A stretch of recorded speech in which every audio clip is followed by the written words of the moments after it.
Chapter 47, Jiang Changbai returns. No sooner had Zhao Fuking's words left his mouth than a deep voice echoed from behind. Whirling around, he was met with a punch square in the face. Big brother, Changbai. The surprise return of Jiang Changbai lifted the spirits of the entire Jiang family. Zhao Fuking, nursing his aching cheek, was a mix of bewilderment and fear. He glared, snapping, Jiang Changbai, what do you think you're doing? Today, I plan to teach you a lesson. You need to learn that the daughters of the Jiang family are not toys to play with. With these words, Jiang Changbai delivered another punch to Zhao Fuking's face. Jiang Changbai, if you dare hit me again, don't blame me for being rude. Blood now trickled from Zhao Fuking's nose. His eyes burned with rage, but all he received was a cold chuckle. A fight erupted between Zhao Fuking and Jiang Changbai.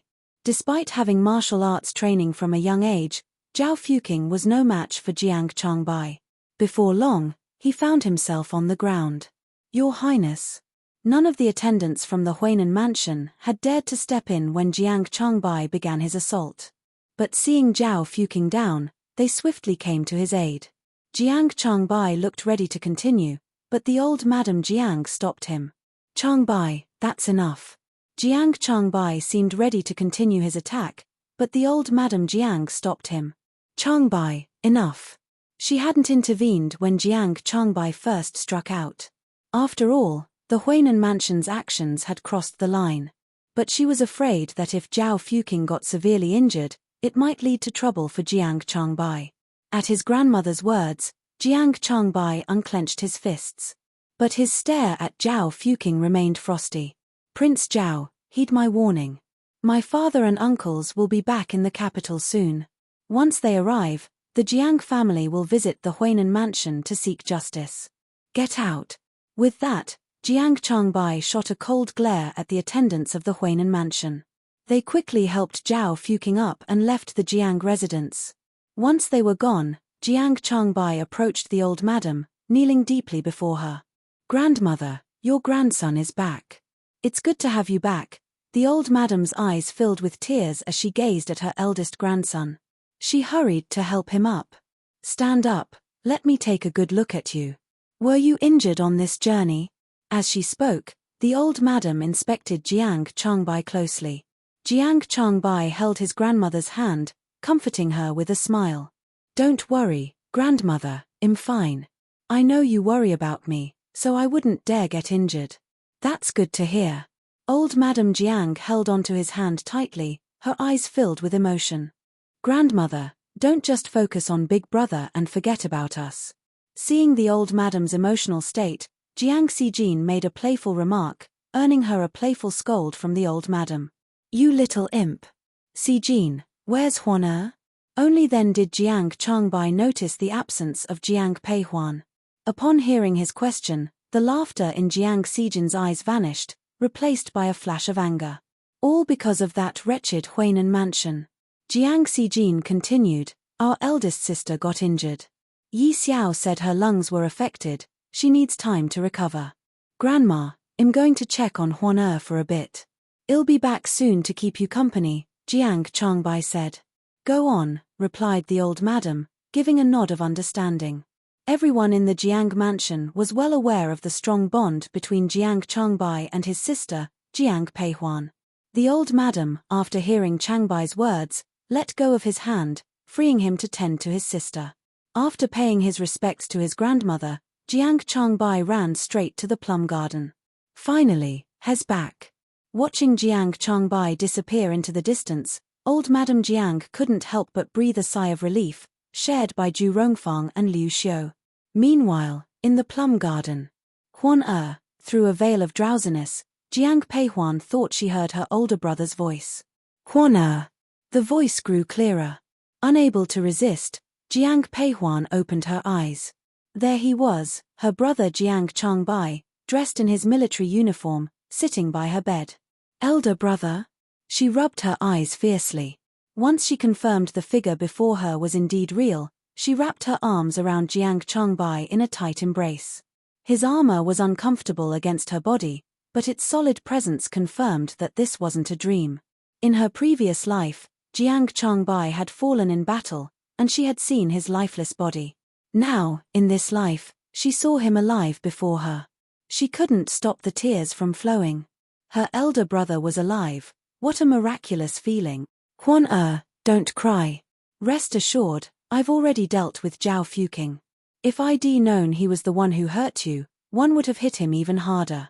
Elder brother, you hit Zhao Fuqing? She asked quickly, her melancholy momentarily forgotten. Seeing the concern in Jiang Peihuan's eyes, Jiang Changbai's anger ignited once again. That scoundrel dared to break his engagement with you and planned to divorce Ruyun. He deserved the beating. Quan don't tell me you still have feelings for, elder brother, one don't harbor any feelings for Zhao Fuqing anymore. My concern is for you, she interrupted him. At her words, Jiang Changbai let out a chuckle. Don't worry. Elder brother, our father's significant military power has stirred jealousy among many. If the Huainan king's mansion holds a grudge against you over this, it could cause more trouble. Our Jiang family has always been careful due to father's power. Despite our restraint, we haven't been able to win the current ruler's trust. In that case, we might as well assert ourselves. At least it would bring some satisfaction. Jiang Changbai's eyes held a clear understanding. Seeing this, Jiang Peihuan was shocked. She had forgotten. Her elder brother had always been a strategic thinker from a young age. He was more insightful than most. He was fully aware of the challenges the Jiang family faced. Reflecting on the fate of the Jiang family in her past life, Jiang Peihuan held onto Jiang Changbai's hand. Elder brother, there's something I want to discuss with you. What's got you so serious? He asked. Elder brother, when father returns, we should try to persuade him to give up his military authority. Quan you're suggesting father should relinquish his military power? Jiang Changbai looked at her in surprise and confusion. Had always known his younger sister was clever, but this was unexpected. Standing firm, Jiang Peihuan continued, elder brother, father loves this country deeply. But sadly, has now seen as a problem by the current rulers. Wouldn't it be better if he chose to give up his military authority voluntarily? It might give us a break, a moment of peace. Quan Jiang Changbai countered, this issue is not as simple as you think. He had initially decided not to involve his younger sister in such complex matters, but the sincerity in Jiang Peihuan's plea forced him to rethink his decision. Chapter 48, Lodging a Complaint, Upholding Justice. Jiang Changbai looked at Jiang Peihuan, his voice softening. Father's served in the military for a long time. His reputation extends far beyond the symbolic authority of the Tiger Tally. Lots of soldiers are loyal to him, not just to the Tiger Tally. So, even if Dad gives up the Tiger Tally, it may not entirely resolve the situation. But you're right. We certainly need to surrender this military authority. But let's put this aside for now. Quan there's something one want to ask you. Noticing Jiang Peihuan's silence, Changbai spoke in a softer tone. How did you discover my poisoning when you were in the capital? And why did you send a letter to Dad warning him about Uncle Meng? Jiang Changbai had returned earlier than planned, partly to reassure the Jiang family of his safety and partly to get these answers from Jiang Peihuan. Jiang Peihuan had expected these questions from Jiang Hong and Jiang Changbai, so she was ready with an answer. She looked at Jiang Changbai and simply said, King Cheng told me. King Cheng, he repeated. Why would he tell you all this? Jiang Changbai wasn't surprised that Xiao Nanya knew about these events. It was common knowledge that King Cheng wielded immense power in the Qi kingdom, second only to the emperor himself. What puzzled Jiang Changbai was why Xiao Nanya, upon discovering these facts, had chosen to convey them through Jiang Peihuan instead of informing their father directly. I'm not sure, Jiang Peihuan admitted, but one can confirm that it was King Cheng who informed me. In that case, there may indeed be hidden secrets surrounding Uncle Meng, he concluded. Hearing Jiang Changbai's words, surprise and disbelief filled Jiang Peihuan's eyes. Although her father and brother were willing to believe her, they didn't fully trust her. But surprisingly, Xiao Nanya's words seemed to have convinced her brother. Considering this, she asked directly, Elder brother, why do you trust King Cheng's words so strongly? I've dealt with King Cheng a few times. Has not one to make unfounded claims, he explained. Hearing this, Jiang Peihuan choked on her saliva, but Jiang Changbai thought her reaction was due to residual pain from her injuries. He quickly apologized. I shouldn't have kept you talking for so long, knowing you're still hurt. Huan you should rest. Dad and the others will be back in a couple of days. Feel worry if they see you injured. All right, you should rest too, elder brother, she advised, noticing the tiredness in Jiang Changbai's eyes. After Jiang Changbai left, Pei Huan quickly called out, Yi Xiao? Yes, young miss. Yi Xiao, who was on guard outside, responded promptly and entered. Seeing her, Jiang Pei Huan simply said, Yi Xiao, please invite King Cheng over. I need to discuss something with him. Understood, I'll go right away, Yi Xiao replied, and quickly left the Jiang mansion. Xiao Nanya was deep in a chess game with the emperor at the palace. Although Emperor Qiming was nearing 50, he looked only in his 30s.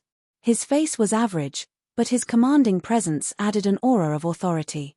As his white chess pieces dwindled, Emperor Qiming shot a frustrated look at the young man opposite him. Can't you let me win just once, lad? Imperial brother, I've been going easy on you. Otherwise, you wouldn't have a single piece left now. Xiao Nanya casually leaned on a nearby armrest, his right hand supporting his head, his left foot resting on the couch, lightly swaying from time to time. Seeing his relaxed posture, Emperor Qiming became even more frustrated.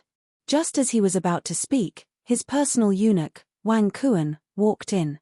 Your Majesty, the King of Huainan requests an audience. What does he want? Grumbled the emperor, his eyebrows furrowing at Wang Kun's words. Tell him Imperial brother, let him in. You could use a break. You troublemaker, always stirring things up, aren't you? Qiming accused, though his tone was more playful than angry. At this, Wang Kuan quickly retreated, his respect for Xiao Nanya growing. He was a man Wang Kuan dared not offend. This humble servant offers his respect to your Majesty. Rise. What brings you to court today? Your Majesty, I seek justice from you. With that, Zhao Yang, King of Huainan, dropped to his knees. Jiang Hong's son, Jiang Changbai, is unbearably arrogant. Upon hearing of the incident, King Zhao Yang immediately rushed to the palace. His original plan W7 as to pressure Zhao Fuqing into an apology, but after seeing Zhao Fuqing's injuries, he had a change of heart. Briefly summarizing the actions of the Zhao family, Zhao Yang, with fury blazing in his eyes, said, My son went to welcome his bride, but he was attacked by Jiang Changbai. Such open disregard for the law is intolerable. King of Huainan, it seems you have only shared half the truth. Your Highness, King Cheng? Upon entering, Zhao Yang W7 as so lost in thought that he failed to notice Xiao Nanya lounging on the couch. Now seeing him, King Zhao Yang expressed mild surprise. However, he quickly regained his composure. Everything I've said is true. Your Majesty, I beseech you to discern the truth. Upon hearing King Zhao Yang's words, Emperor Qiming's brow seven furrowed, a flash of anger in his eyes. But hearing Xiao Nanya's voice, he shifted his attention from the King of Huainan to Xiao Nanya. So, you know seven about this matter? I am not aware of the details of young Master Jiang's assault, but I am familiar with the marriage arrangements between the Huainan mansion and the Jiang mansion. Oh! The Prince of Huainan was initially betrothed to the eldest Miss Jiang. However, after she had an unfortunate accident and fell into the W7 affair, the Huainan mansion heard rumors that she might have difficulty bearing children. So, they proposed a change of bride while she was still recuperating. Is that so? Upon hearing this, Emperor Qiming instinctively looked towards King Zhao Yang of Huainan. A hint of perspiration W7 as visible on Zhao Yang's face. He wanted to deny these accusations, but the truth was undeniable. He could only manage a weak response. Emperor, I only have one son, so, this is somewhat understandable. This wouldn't have been an issue by itself. The Jiang family even agreed to the bride SW7AP. However, the Huainan mansion had already welcomed a grandson before the second Miss Jiang had joined the family. Outrageous. How could a servant girl give birth to a child before the legitimate wife even steps into the house? At these words, Emperor Qiming's anger erupted, and he slammed a chess piece onto the table. Witnessing this, King Zhao Yang appeared utterly horrified. Imperial brother, there's more to the tale. Just yesterday was the Prince of Huainan's wedding day. But on the very night of the wedding, he ended up injuring his bride. Zhao Yang, are King Cheng's words accurate? Your Majesty, you just need to tell me, is this true or false? It is. It is true. Now, one understand why Jiang Changbai lashed out at your precious son. If one were in his place, I might have even contemplated killing him. And you dare to come here and complain. Leave my sight immediately. Chapter 49. Hes still a servant your majesty, this matter I sent as it appears. Get lost. The king of Huainan wanted to offer an explanation, but Emperor Qiming cut him off before he could finish his sentence. Seeing the anger simmering in the emperor's eyes, Zhao Yang dared not say more and exited the room, his head hung low. However, as he departed, his eyes lingered on Xiao Nanya, an intricate blend of emotions playing on his face. Xiao Nanya did not care at all. Emperor Qiming had noticed the lingering glance. Once Zhao Yang was gone, he turned his attention to the man seated across him. You typically steer clear of court politics, Nanya. Why the sudden interest in the Jiang family's affairs? Well, it's a long story. Xiao Nanya succinctly described his rescue of Jiang Peihuan and then casually addressed Emperor Qiming. The ones one despise most are those who break their promises. The king of Huainan, though he shares no blood ties with us, has squandered your benevolence, elder brother. Regardless, the Zhao family still holds royal power. Don't let your arrogance get the best of you. Seeing Xiao Nanya's undisguised contempt, the emperor shot him a stern glare. Unfazed, Nanya only grew more defiant. Why should one fear him when one have you, elder brother? Sometimes one just can't deal with you. Hearing Nanya's brazen words, Emperor Qiming's frustration surprisingly didn't escalate. Instead, a touch of indulgence flickered in his eyes. By the time Nanya was born, the emperor had already entered his 20s. The late emperor, during his reign, was particularly indulgent towards his youngest son, Nanya. The emperor's father, before his death, entrusted Nanya to Qiming. He then appointed Qiming as the crown prince. Qiming was fully aware that his ascension was largely due to Nanya's existence. Initially, his concern for Nanya was out of respect for his father's wishes, but with time, Qiming developed a genuine affection for his younger brother. Despite royal life's cold, unfeeling nature, Nanya lived as he pleased, without hiding his true self, and Qiming found himself willing to indulge him. By the way, I received a letter from Jiang Hong. He intends to return to the capital in a couple of days, having won another victory. Upon hearing Qiming's words, Nanya set down his chess piece and looked at him. General Jiang won a significant battle. Are you not pleased, elder brother? If it were anyone else, I would be overjoyed. But Jiang Hong's growing fame, especially after this victory, will undoubtedly increase his influence in the military. Elder brother, if one were in your shoes, I wouldn't worry about it at all. Hearing this, Qiming subconsciously turned to Nanya. Meeting Qiming's gaze, Nanya spoke plainly. No matter how heroic Jiang Hong might be, he remains a servant. And you, elder brother, are the emperor. As long as Jiang Hong harbors no traitorous intentions and remains loyal to you, his fame only underscores your wise leadership. Well, while that is true, no matter. When Jiang Hong returns, we shall lavishly reward the three armies. Wang Kuan, what's the time now? Your Majesty, it's already late in the evening. Upon hearing Wang Kun's reply, Emperor Qiming turned towards Xiao Nanya across him. Are you staying in the palace tonight? No way, it's too dull in here. I'm heading back home. Speaking of which, Xiao Nanya, already stepping forward, suddenly paused and swiveled back towards Emperor Qiming, his eyes gleaming with a mischievous calculation. One heard that you've recently acquired some exquisite Eastern pearls. How about, drop it, those are out of bounds. In 2 days, it's our sister's birthday, and I've already decided to gift these pearls to her. Emperor Qiming impatiently cut Xiao Nanya off before he could finish his sentence. Xiao Nanya shrugged it off, nonchalantly grabbing onto Emperor Qiming's sleeve. Elder brother, I just remembered one haven't prepared a birthday gift for our sister yet. You've got an array of treasures stashed away, how about letting me pick a few? Looks like him to provide 2 gifts for our sister's birthday. Emperor Qiming chuckled in exasperation, freeing his sleeve from Xiao Nanye's grasp. He then jokingly made a kicking motion towards him. Dream on. Off you go. Dodging swiftly, Xiao Nanye retorted casually, fine. 111 secretly get it another day.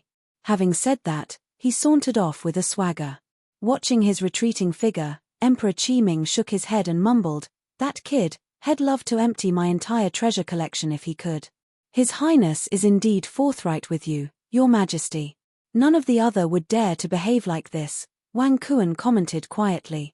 Once he left Emperor Qiming's palace, Xiao Nanye's demeanor shifted back to its habitual iciness.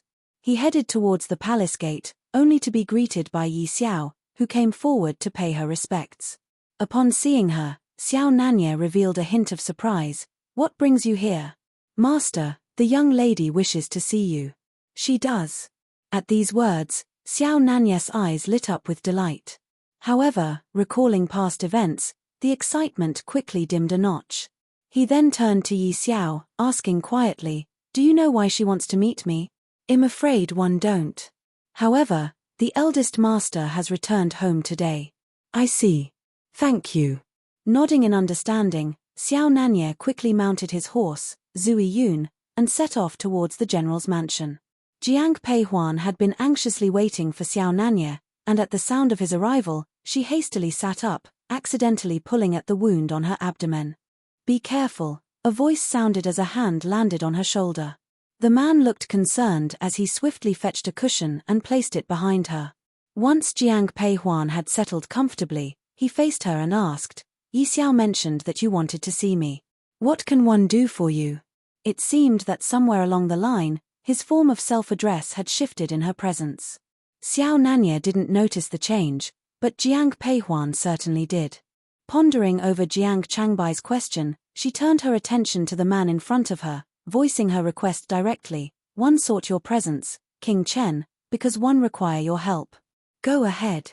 A while back, one delivered some medication to my elder brother and discovered there was a traitor among my father's close associates. Unsure of how to explain this to my father and brother, one considered involving you. Today, when my elder brother questioned me, one told him it was you who informed me. Upon hearing Jiang Peihuan's words, surprise flickered in Xiao Nanye's eyes, but he quickly regained his composure. He met Jiang Peihuan's gaze and gave a nod of understanding. All right, I've got it. If your father or brother questions this matter in the future, I'll take care of it. Receiving a positive response, relief swept over Jiang Peihuan. Even though she had anticipated his assistance, she couldn't resist asking, aren't you curious about how one came to know about this, Your Highness? Chapter 50. Inform in advance if I asked, would you tell me? Xiao Nanye returned the question to Jiang Peihuan with a playful smile. Caught off guard, she descended into silence. Unfazed by her silence, he maintained his grin and spoke further, see? You're hesitant to speak up. If that's the case, I shall abstain from asking. Whenever you feel ready to share, feel free to tell me. His words were gentle, and his eyes held a soft smile, a stark contrast to the stern persona she was accustomed to. Witnessing this unfamiliar facet of Xiao Nanye left Jiang Peihuan with a multitude of mixed feelings. She was not some naive, inexperienced girl. Having lived 2 lifetimes, she was adept at discerning the sincerity in his eyes. However, she had resolved to abstain from indulging in emotional ties in this life. Especially with those from the Xiao family. Thank you, Your Highness. A moment of silence followed before Jiang Peihuan expressed her gratitude, her gaze brimming with sincerity. Knock, knock. Xiao Nanye was about to respond when he was interrupted by a knock at the door. Jiang Changbai's voice echoed from the doorway, Huan Er? At the sound of Jiang Changbai's voice, a look of surprise flashed in Jiang Peihuan's eyes, followed by a fleeting panic. What if her elder brother discovered a man in her room? Huan Er, I'm coming in. With no response from Jiang Peihuan, a frown marred Jiang Changbai's features as he pushed open the door. Seizing the moment the door swung open, Xiao Nanye swiftly vaulted onto the room's beam. Huan why didn't you respond when I called? I just woke up, still trying to gather my senses. Big brother, why are you here? You should be resting after your return from the battlefield. I'm sturdy. A short nap will be enough for me. On the other hand, have you been feeling better? I'm much better. Seeing Jiang Changbai's worry, Jiang Peihuan smiled. Seeing this, he nodded, that's good. Then, Jiang Changbai took out a box and handed it to Jiang Peihuan. He said, I brought this from the northern region. The girls there like these earrings. I saw them and got a pair for you too. Do you like them? Are these earrings? As she spoke, Jiang Peihuan carefully opened the box. A pair of blue earrings lay quietly inside. The earrings were made of dark blue agate, showing off a unique ethnic style. They weren't very expensive, but they were a kind gesture from Jiang Changbai. Closing the box, Jiang Peihuan smiled at Jiang Changbai. Thank you, big brother. I really like them. If you like them, that's great. You'll look good wearing these earrings. Xiao Nanye, sitting on the beam, watched the two with a complex look. So, she could smile like this too. However, these smiles were reserved only for those dear to her. Brother, you've just returned and need more rest. If there's nothing pressing, you should get back and rest early, said Jiang Peihuan. She remembered someone hiding in the rafters of her room, so after a brief moment of thought, she suggested this to Jiang Changbai. Jiang Changbai, being rather unsuspecting, responded warmly to his sister's suggestion. Nodding his head with a smile, he said, All right, I'll head back for now. I'll visit you again tomorrow. All right, take care, big brother. As Jiang Changbai took his leave, closing the door behind him, the figure from the beam descended. So, you share quite a bond with your elder brother, he remarked. Of course. Big brother and I are born of the same mother, she replied. The moment Jiang Changbai left, her smile faded. Wary of possible further visitors, Jiang Peihuan turned to the man before her. Your Highness, I thank you once more. However, it's getting late, you should head back early. I understand, you should rest as well, Xiao Nanye replied with a soft voice, noticing her paleness. Then, without delay, he headed for the door. Jian Peihuan heaved a sigh of relief as she watched the man disappear through the door.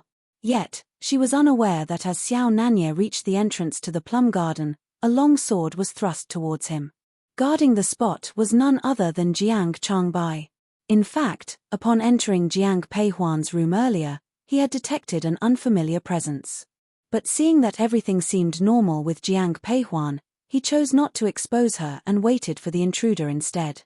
Xiao Nanye effortlessly dodged Jiang Changbai's sword, but as if the sword had a will of its own, it swiftly followed his movements. Jiang Changbai, a seasoned warrior from countless battles, was quite surprised to see his opponent easily deflect his attack. Not bad. Young general, you flatter me. Xiao Nanye responded while parrying Jiang Changbai's sword with his fan and aiming a blow at his neck. At the same time, Jiang Changbai's sword was directed towards Xiao Nanye's heart. Their eyes locked, and surprise flashed through Jiang Changbai's eyes. King Cheng? Young general. Why were you in my sister's room, your highness? I was concerned about Miss Jiang's injuries and came to visit. Upon hearing this, Jiang Changbai furrowed his brow. He remembered what Jiang Peihuan had mentioned to him earlier. Unable to help himself, he glanced at the man standing before him and said, King Cheng, the Jiang family is indebted to you for saving my sister's life. However, a lady's reputation cannot bear even a slight blemish, so I implore you, your highness, to exercise self-restraint. Indeed, I was hasty today, young general. I ask for your forgiveness. In the corner, Han Feng's eyes nearly popped out of his head upon hearing this. Could this really be his domineering and untamed master? He was exhibiting such unexpected gentleness and manners. Seeing Xiao Nanye's earnest attitude, Jiang Changbai found it hard to further reprimand him, and his countenance softened as well. I may have overstepped earlier. Allow me to escort you out. No need for that, I'm familiar with the way. Young general, there is a matter I wish to inform you in advance. Please, your highness, go ahead. Upon witnessing Xiao Nanye's sudden shift to a serious demeanor, Jiang Changbai promptly responded. The proposal I made that day was not in jest. Thus, when General Jiang and his wife return, I will personally come to their doorstep to propose. You. Upon hearing this, Jiang Changbai froze on the spot. After a few seconds, his eyes ignited with rage. He no longer cared if the person in front of him was the respected imperial uncle. He lifted his sword and lunged towards him. But Xiao Nanya was clearly ready. He effortlessly dodged the attack and scaled the wall. I merely wanted to inform the young general beforehand. With those words, Xiao Nanya leaped away. Master, wait for me. Watching Xiao Nanya's retreating figure, Han Feng hastily called out. He did not wish to bear the brunt of Jiang Changbai's wrath. Chapter 51. Increase the security. Imp got away quick, didn't they? Jiang Changbai watched the departing master-servant duo, his eyes still sparked with annoyance. Just then, Deputy General Liu hurried into the plum garden. As Deputy General Liu had always been responsible for the general's mansion security, hearing the disturbance, he immediately came over to the garden. Seeing Jiang Changbai standing in the courtyard, he hastily came forward and saluted, "Young General?" Deputy General Liu was more accustomed to addressing Jiang Changbai as the young general, given his previous military tenure. "Did someone breach the general's mansion, young general?" Deputy General Liu asked softly after saluting Jiang Changbai. "Just a petty thief," Jiang Changbai answered dismissively. "I've chased him off." "A petty thief?" Liu's eyes widened in surprise. In the capital, everyone knew that the general's mansion was populated with martial arts experts. Even the guards had some skill, so common thieves would never dare target the estate. Noticing Deputy General Liu's surprised expression, Jiang Changbai cleared his throat and instructed in a low voice, "Moving forward, make sure to increase security, especially around the ladies' gardens." "Yes, sir." "You can leave now, get some rest." "Yes, sir." "Are you not heading back to rest, young general?" Deputy General Liu asked, noticing Jiang Changbai seating himself in the courtyard. "No problem, it's still early. I'll sit here for a while." "You go on and sleep," Jiang Changbai replied nonchalantly. He had a nagging worry. What if King Cheng returned?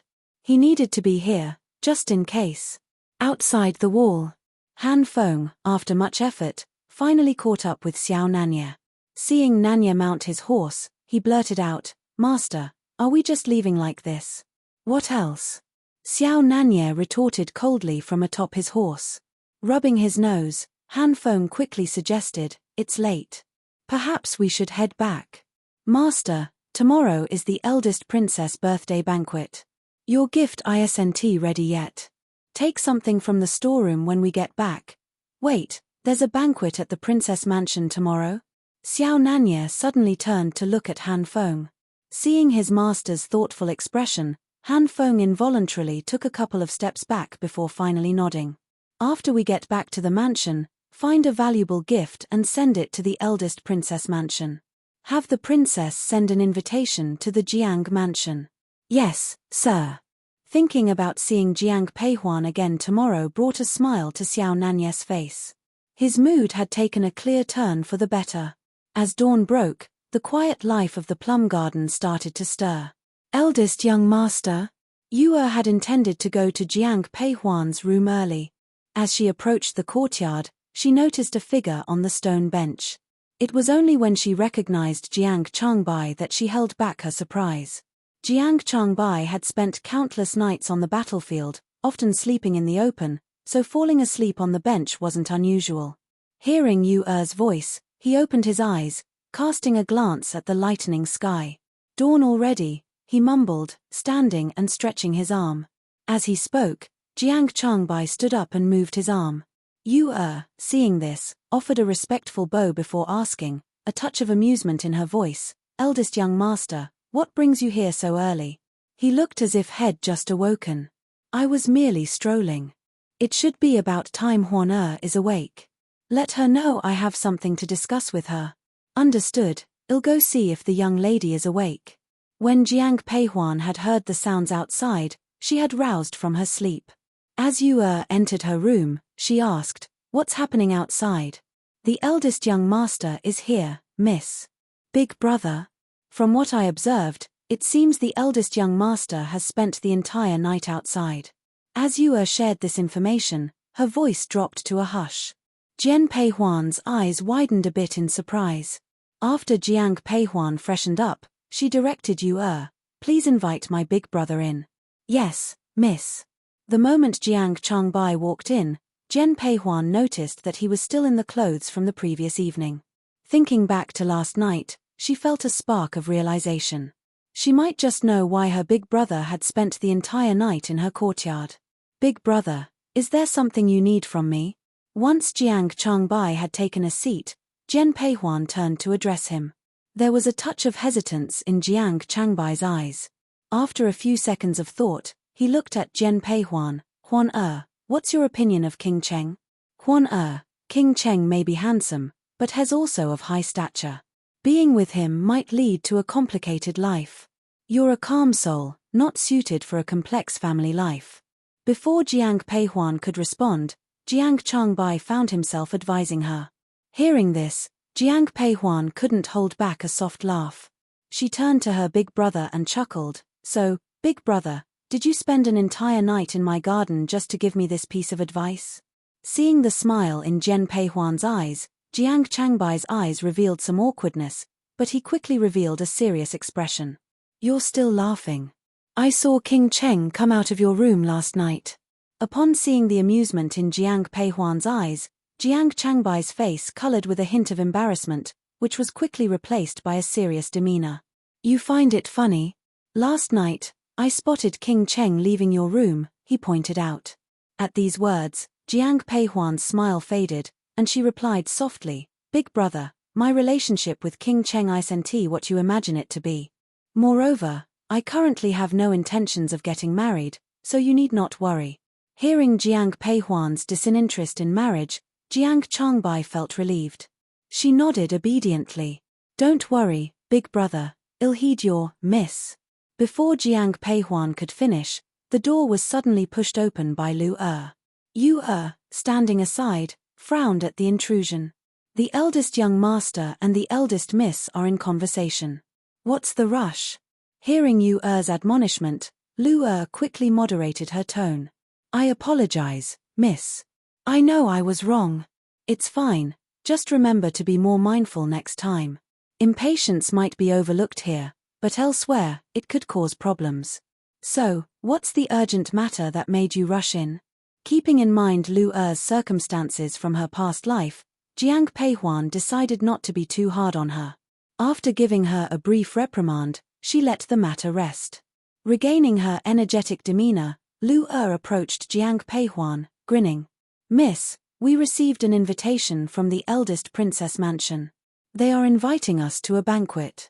Jiang Peihuan looked surprised at the news. The eldest princess wasn't fond of large gatherings, thus her semicentennial celebrations typically only included a select few princes and princesses, seldom ministers. In her past life, the Jiang family hadn't been invited to the eldest princess celebration. Huan your injuries haven't fully healed. Perhaps it's best not to attend, Jiang Changbai suggested, less concerned about the event and more worried about her well-being. However, Jiang Peihuan was quick to object. No, big brother, I wish to attend. Chapter 52. Going to the banquet. Reflecting on her past life, she remembered that at this banquet, Xiao Nanya had been poisoned and had barely survived. She might have been oblivious, but now that she knew, she couldn't stand by and allow that man to fall into peril once more. Jiang Changbai, observing Jiang Peihuan's anxiety, expressed surprise. Meeting his bewildered gaze, Jiang Peihuan quickly spoke up. Big brother, since the eldest princess mansion has sent an invitation, we must attend. If not, rumors could damage father's reputation. That does make sense. The birthday celebration at the eldest princess mansion was planned for the evening, so after lunch, Liu Xiu ordered the outfits to be delivered to Plum Garden. Young miss, the third madam has sent over the outfits. Jing carrying the clothes, entered Jiang Peihuan's room. She placed the clothes on the table, then quietly chuckled. Miss, This dress was specially chosen for you by the third madam. Do you like it? If you don't fancy it, we can always switch it out. As Jing spoke, Yu and Lu had already moved forward and unfolded the clothes.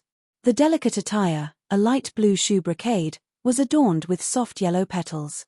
The sleeves were finished with a border of golden silk. The dress wasn't ostentatious, but it was indeed exquisite. This dress perfectly matched Jiang Peihuan's taste. She nodded and, with a smile, looked at Jing. Could you thank the third madam for me?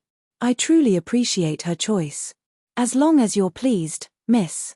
Hearing Jiang Peihuan's words, Jing couldn't help but sigh in relief. Young miss, I need to deliver outfits to the other young ladies as well. I'll excuse myself now. You, accompany her. Yes, miss.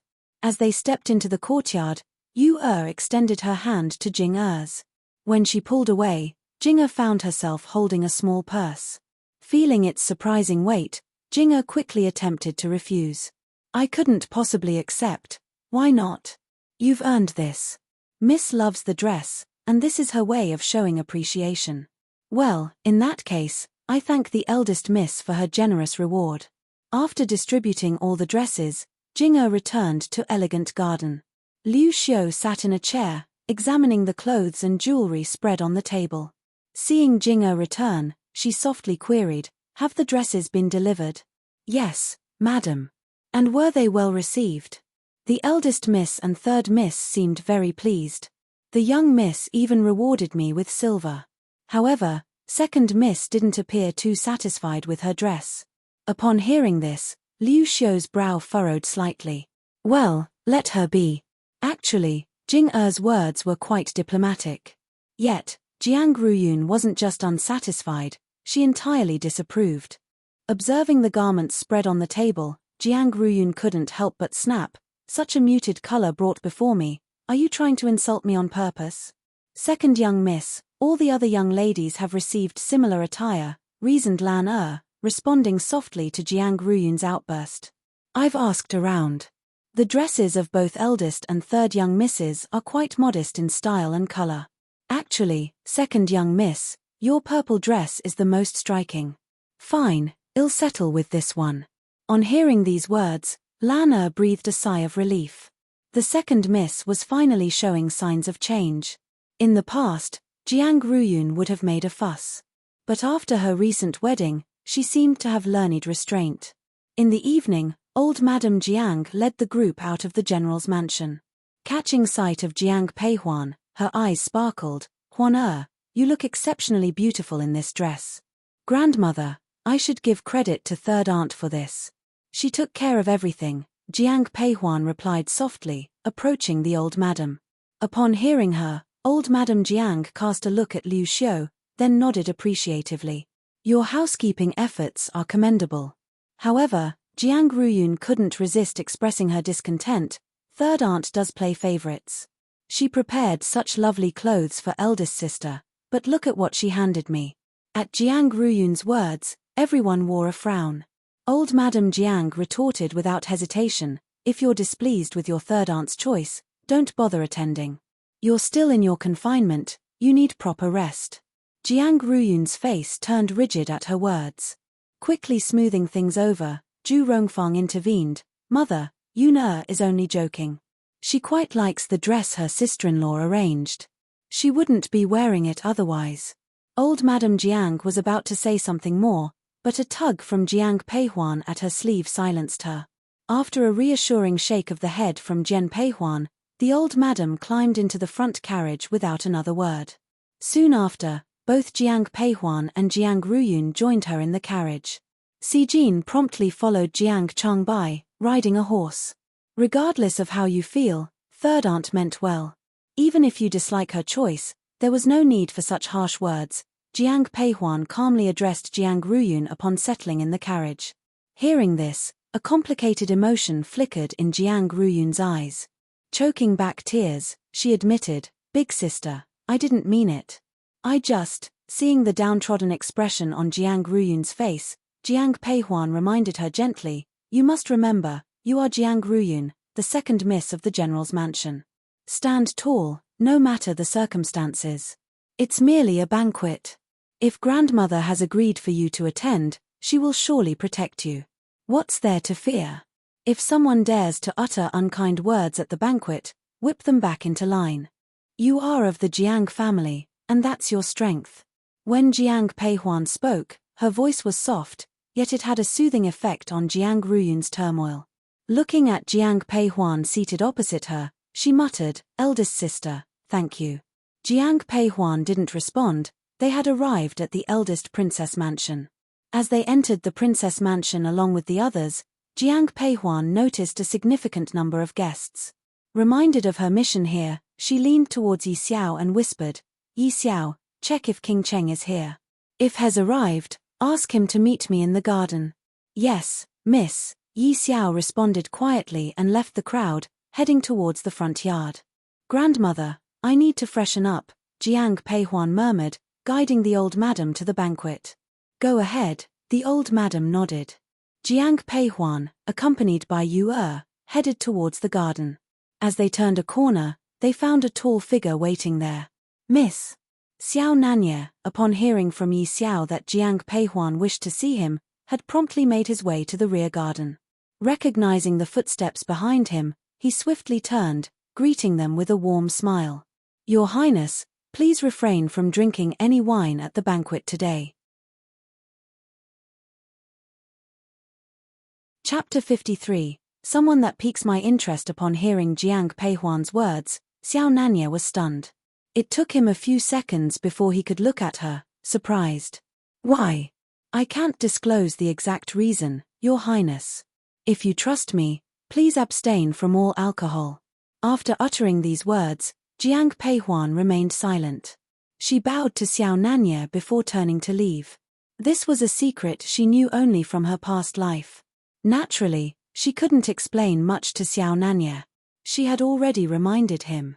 As for whether he would listen or not, it was not something she could control. Lost in her thoughts, Jiang Peihuan didn't notice the approaching person until she bumped into him. "Sorry, After regaining her balance, Jiang Peihuan instinctively began to apologize. However, upon recognizing the person in front of her, her regret evaporated immediately. Xiao Juanhao looked at the woman standing before him, his eyes clouded with complexity. Though they hadn't seen each other for over a month, he felt Jiang Peihuan was a stranger. Her eyes no longer held the dependency and affection they once did, only distance and apathy. "Prince Qing, I beg your pardon. I didn't see you." Taking a few steps back, Jiang Peihuan responded, her voice measured and distant. Xiao Juanhao had been severely wounded at the mansion, resting for more than half a month before returning to the capital. Seeing Jiang Peihuan again ignited a throbbing pain in his heart. "So, you truly have moved on," he declared, his words laced with bitter sarcasm. It took Jiang Peihuan a moment to understand the meaning behind his words. She met his gaze, her eyes frosty, and replied sternly, "Your Highness and I never had any promises. So, how can one speak of moving on?" Xiao Juanhao had always kept her on a leash, yet never made any explicit commitments. It was her past naive self that had blindly followed his sweet nothings. Given a second chance, she was now able to sever her ties with this venomous snake. Hearing Jiang Peihuan's response, Xiao Junhao's face darkened. As he spotted a distant figure slowly approaching, he said softly, "This prince harbored genuine feelings for you. Yet, in your heart, our relationship meant nothing." Jiang Peihuan covered her mouth with a handkerchief and laughed, but her eyes held no mirth, only the glare of evident scorn. Observing Jiang Peihuan in this state, the expression in Xiao Junhao's eyes darkened even more. He stared at the person before him, his voice shrouded in a cold veil. "Why are you laughing?" "I'm amused at the grand charade you're putting on. If you truly hold feelings for me, then what about Miss Lin?" Lin Mengyao, she was the light of Xiao Junhao's heart. In her past life, Jiang Peihuan only discovered this fact too late. How could you?" Upon witnessing Xiao Junhao's shock, Jiang Peihuan's smile remained, unabated. She spoke softly, "Your Highness, remember, if you don't want others to know, then don't do anything wrong. The banquet is about to start. I'll take my leave." Jiang Peihuan respectfully bowed to Xiao Juanhao. Turning to the approaching man, she acknowledged him with a nod. Then, holding Yu Er's hand, she departed. Xiao Nanya stood at a short distance. He approached Xiao Juanhao only after Jiang Peihuan's figure had disappeared around the corner. I thought I had made my intentions clear to the Qing prince back at the villa. At that moment, Xiao Nanya's eyes were filled with defiance and a hint of disdain. Witnessing this look, Xiao Juanhao gripped his own hands tightly. Although they were both princes and kings in future, King Cheng, being the emperor's younger brother, held a higher status. Meanwhile, Xiao Juanhao had struggled to earn the title of King Qing. I shall remember your words, imperial uncle. You'd best remember this king's advice: keep your distance from her. Or next time, your wounds may not heal so quickly. While speaking, Xiao Nanya patted Xiao Junhao's shoulder. To outsiders, it appeared to be a casual, familial exchange. However, Xiao Juanhao was well aware of the force Xiao Nanya applied. A surge of pain radiated from his shoulder. Master, the banquet has started. We should head over. Han Feng approached Xiao Nanya and spoke softly at that moment. Hearing him, Xiao Nanya nodded and followed in the direction Jiang Peihuan had taken. Your Highness, are you all right?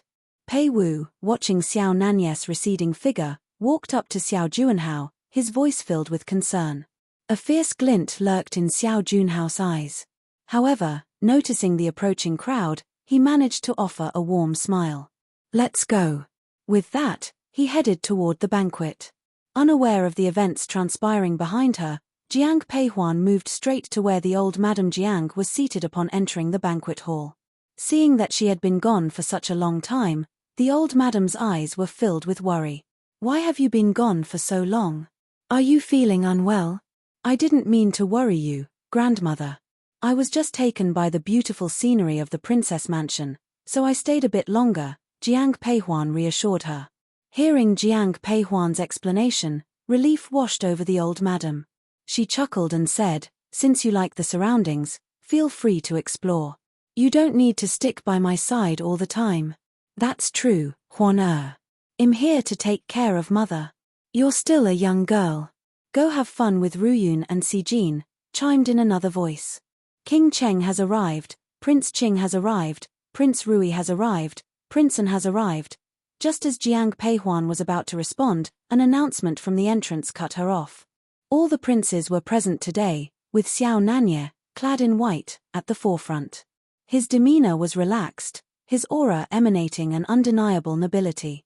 The other princes also carried an air of distinctiveness, but standing next to Xiao Nanya, they seemed somewhat overshadowed. Why are you all so prompt today? Interesting to see everyone here at the same time, the eldest princess remarked as she strolled out from the backyard, leaning on her maid's hand. Everyone quickly kneeled to greet her, wishing the eldest princess good health. Today is my birthday celebration. I appreciate you all making the journey. Please, take your seats, she offered graciously. Thank you, eldest princess. As Jian Peihuan rose, she subtly examined the eldest princess. Despite being in her 50s, she looked no more than early 30s due to her well-maintained appearance. Imperial sister, you've organized quite a lively event today, Xiao Nanya commented casually, leaning against a couch in a nonchalant manner that no one else dared to assume in the eldest princess' presence. In response to Xiao Nanya's seemingly carefree attitude, the eldest princess chuckled indulgently. I thought you didn't care for big gatherings, she teased. Imperial sister, you've misunderstood. It's not that I dislike lively settings. I just don't care for too many uninteresting people. But today's event has someone that piques my interest, Xiao Nanya retorted, his eyes sparkling with intrigue.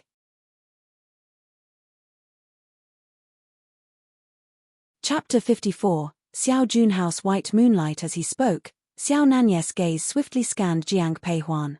As their eyes locked, she noticed a passionate fire in his gaze, causing her to shy away, lowering her head. Several people caught Xiao Nanya's look.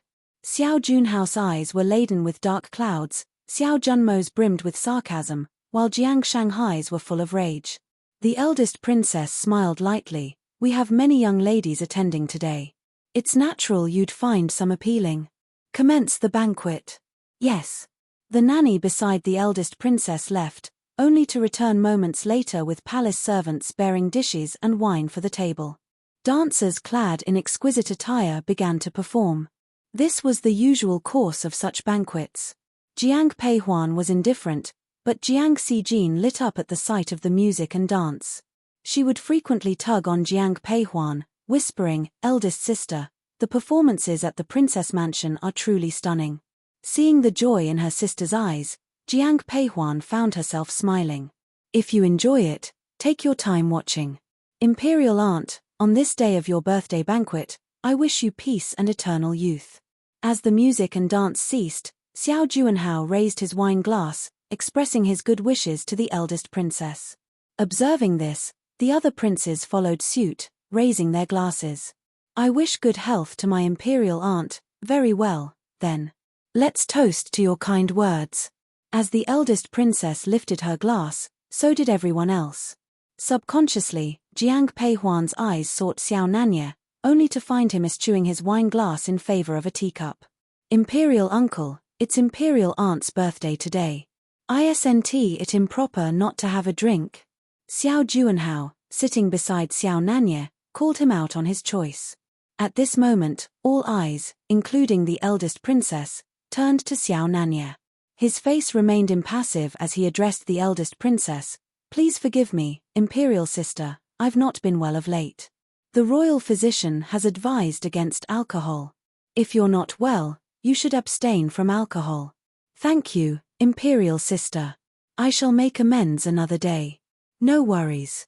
If imperial uncle can't drink, I, his nephew, will drink in his stead." As he spoke, Xiao Junmo reached for the wine glass on Xiao Nanya's table. Xiao Nanya attempted to stop him, but Prince An had already downed the drink.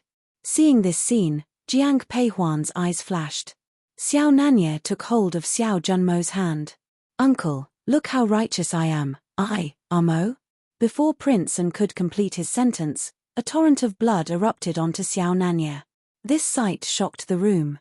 The eldest princess' expression changed dramatically. "What is happening? Your Highness, it seems Prince An may have been poisoned." "Poisoned? How could he be poisoned out of nowhere? Han Feng, fetch the royal physician at once." "Yes." Upon witnessing Prince An's collapse, Han Feng made a hasty exit. Xiao Juanhao watched this unfold, his eyes glinting with confusion, quickly followed by regret. He thought, how wonderful it would have been if it were Xiao Nanya consuming the tainted wine instead. At that moment, Xiao Nanya's eyes mirrored a maelstrom of emotions. Instinctively, his gaze found Jiang Peihuan, who was also staring back at him. Jiang Peihuan shifted her gaze, whispering a few words to Yi Xiao. Subsequently, Yi Xiao, as silent as a shadow, walked over to Xiao Nanya. He offered him a porcelain bottle, saying, "Master, Miss Jiang has requested you to administer this medicine to Prince An." "All right, ensure she's safe," Xiao Nanya commanded, receiving the bottle from Yi Xiao before making his way towards Prince An imperial sister. "It appears we must conduct a thorough investigation into today's events," he advised. "Indeed, scrutinize every detail. I'm curious to see who's causing such mischief within my palace," the princess agreed, her tone laced with concern. Today was her birthday feast. What was meant to be a joyous gathering had been disrupted, with the prince himself falling victim to poison. The entire ordeal was giving her a headache. "Imperial aunt," Xiao Juanhao interjected, his tone laced with insinuations, "it's quite a fortunate coincidence that the imperial younger brother happened to drink the imperial uncle's wine. Otherwise, who knows when we would have discovered it was poisoned." His words, hinting at a darker implication, were met with the princess' frosty retort, "Are you suggesting King Cheng is behind the poison?" "Please, imperial aunt, you've misunderstood me. I'd never insinuate such a thing." "Then what are you trying to say?" Caught off guard by her direct questioning, Xiao Juanhao was at a loss for words. However, their tension was interrupted by a gentle voice. "Your Highness, I have some medical knowledge. Perhaps I could assist with Prince An?" Upon hearing this voice, Jiang Peihuan's eyes sparkled. Lin Mengyao, Xiao Junhao's pure admiration, had made her appearance. "And who might you be?" the princess asked, her gaze shifting to Lin Mengyao. The girl's elegant white dress and distinguished demeanor prevented the princess from pressing further. The nanny beside the eldest princess had already walked in front of the eldest princess and whispered a few words. "You are Lin Ruhai's daughter, correct?" the princess confirmed after hearing the servant's words. "Yes, Lin Ruhai is indeed my father," Lin Mengyao affirmed. "If your medical skills are as you claim, then by all means, attend to Prince An." "Understood." With a graceful nod to the princess, Lin Mengyao headed straight towards the fallen prince. Passing by Xiao Juanhao, she gifted him a tender look. Her intervention allowed the tension between the princess and Xiao Juanhao to dissipate. With Lin Mengyao's words, the eldest princess did not say anything more about Xiao Juanhao. After checking Prince An's pulse and applying acupuncture to his heart meridian, Lin Mengyao managed to revive the unconscious prince. Prince An's eyes fluttered open. "Mo, you're awake." Relief washed over Xiao Nanya at the sight of his nephew regaining consciousness. "Imperial uncle, what happened?" The newly awakened prince was visibly confused. Xiao Nanya explained the situation briefly before comforting him. "Rest assured, you're safe now. I will ensure the culprit behind this poisoning is brought to justice. Eldest princess, I've used acupuncture to detoxify Prince An. However, His Highness will need to rest and recuperate for a while." "So, Prince An is out of danger now?" "Yes." "Well done. You deserve a reward." Upon hearing that Prince An was safe, the princess couldn't help but breathe a sigh of relief. If something were to happen to Prince An while he was in her mansion, she didn't know how she would explain it to the emperor. Looking at Lin Mengyao now, the princess couldn't help but feel satisfaction well up in her eyes. But when Lin Mengyao heard the princess praise, she responded modestly, "I only did what was necessary. I don't feel I should accept any reward, princess." The princess found her humility appealing. The satisfaction in her eyes deepened. Helping Lin Mengyao to her feet, she said gently, "You saved Prince An. This is a great accomplishment. I want to reward you, and when the emperor hears of this, he will want to reward you as well." Chapter 55. She wouldn't lose anything to Jian Peihuan again. "Thank you, eldest princess," Lin Mengyao gracefully responded. Turning down the reward any further would be seen as ungrateful. "Eldest princess, the imperial physician has arrived. Bring him in," she ordered. An anxious-looking imperial physician Wang, donned in his official hat, made his way into the banquet hall. As he was about to bow, the eldest princess interrupted him. "Imperial physician Wang, skip the formalities and attend to Prince An." "Yes, princess," he complied. Physician Wang approached Xiao Junmo, knelt down, and checked his pulse carefully. Following his thorough examination, he reported to the eldest princess, "Your Highness, the poison within Prince An's system has almost been fully purged. It appears someone has already treated him." "It was I," Lin Mengyao humbly replied, giving Physician Wang a respectful bow. Physician Wang inspected Lin Mengyao, his eyes brimming with admiration. "Miss Lin, it's impressive to see such exceptional medical skills in one so young." "You overpraise me, Physician Wang. My knowledge is merely rudimentary. Compared to professional physicians like yourself, I'm lacking," she modestly replied. Originally, Physician Wang had been somewhat irritated by Lin Mengyao's prior intervention with Prince An. However, her humble response dissolved any lingering dissatisfaction. Standing silently in the corner, Jiang Peihuan watched the scene unfold, a sardonic smile playing on her lips. Lin Mengyao was consistent, always maintaining her gentle and virtuous reputation no matter the circumstance. With the knowledge that King An was safe, the eldest princess breathed a sigh of relief.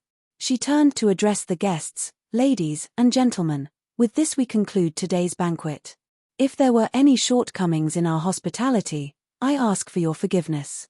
Hearing her words, the guests quickly offered their respects. "Princess, you're too kind. We'll now take our leave." The news of Prince An's poisoning at the banquet spread rapidly, soon reaching the ears of those within the imperial palace. Sinning Palace. Seated on the couch, the Empress Dowager wore an expression of displeasure. Her gaze fell on the kneeling eunuch as she asked coldly, Are you saying that Moa is the one poisoned? Yes. How did this happen? The wine was initially on King Cheng's table, but he didn't drink it. After quickly summarizing the events that unfolded during the banquet, the eunuch continued, Prince An willingly drank the wine intended for King Cheng, hence King Cheng was unharmed, but Prince An was poisoned. That wretch is truly fortunate. Even this didn't end him. Your Majesty, there's plenty of time ahead, don't let anger harm your health. The old nanny standing beside the Empress Dowager gestured dismissively at the eunuch on the ground. Then, she turned to the Empress Dowager, speaking softly. The Empress Dowager, though almost 60, only looked in her 50s. But now, her piercing phoenix eyes brimmed with hostility. Hearing the old maid's words, she retorted with fiery eyes, Fang Ruo, you've seen how much the Emperor spoils that miscreant. How can I stand him? It would be fine if he was really the son of the previous emperor, but he clearly, her voice trailed off at the end of the sentence, leading to a sigh from Fang Ruo. After some contemplation, she decided to caution in a low voice, Your Majesty, perhaps we should hold off for some time. The individuals we deployed before, along with this incident, may draw the emperor's attention. After all, he holds King Cheng in high regard. Never mind, it's not urgent. Let them retract their steps for now. Send some items over to An Mansion. Understood. The news of Prince An's poisoning was first received by Emperor Qi Ming. Minister Lin, you raised a good daughter. Emperor Qi Ming's eyes glowed with admiration as he looked at the kneeling Lin Ruhai. Lin Mengyaro had saved Prince An. The emperor could not simply bestow rewards upon a minister's daughter, so he summoned Lin Ruhai into the palace directly. Upon hearing Emperor Qi Ming's words, Lin Ruhai's eyes sparkled with excitement. He promptly responded, It's my daughter's duty to help. Saving Prince An is her good fortune. The Lin family hailed from a line of warriors. Yet, with the Jiang family in the picture, the Lin family had little room to shine. This was the first time Lin Ruhai had seen Emperor Qi Ming treat him so amicably. His eyes were full of excitement and exhilaration. Merit deserves reward. I've arranged for some jewelry and accessories to be prepared. When you leave the palace, take them to Miss Lin. Thank you, Your Majesty. When Lin Ruhai left the palace, he felt like he was walking on air. When he arrived at the carriage, a eunuch from the palace approached, carrying a gift.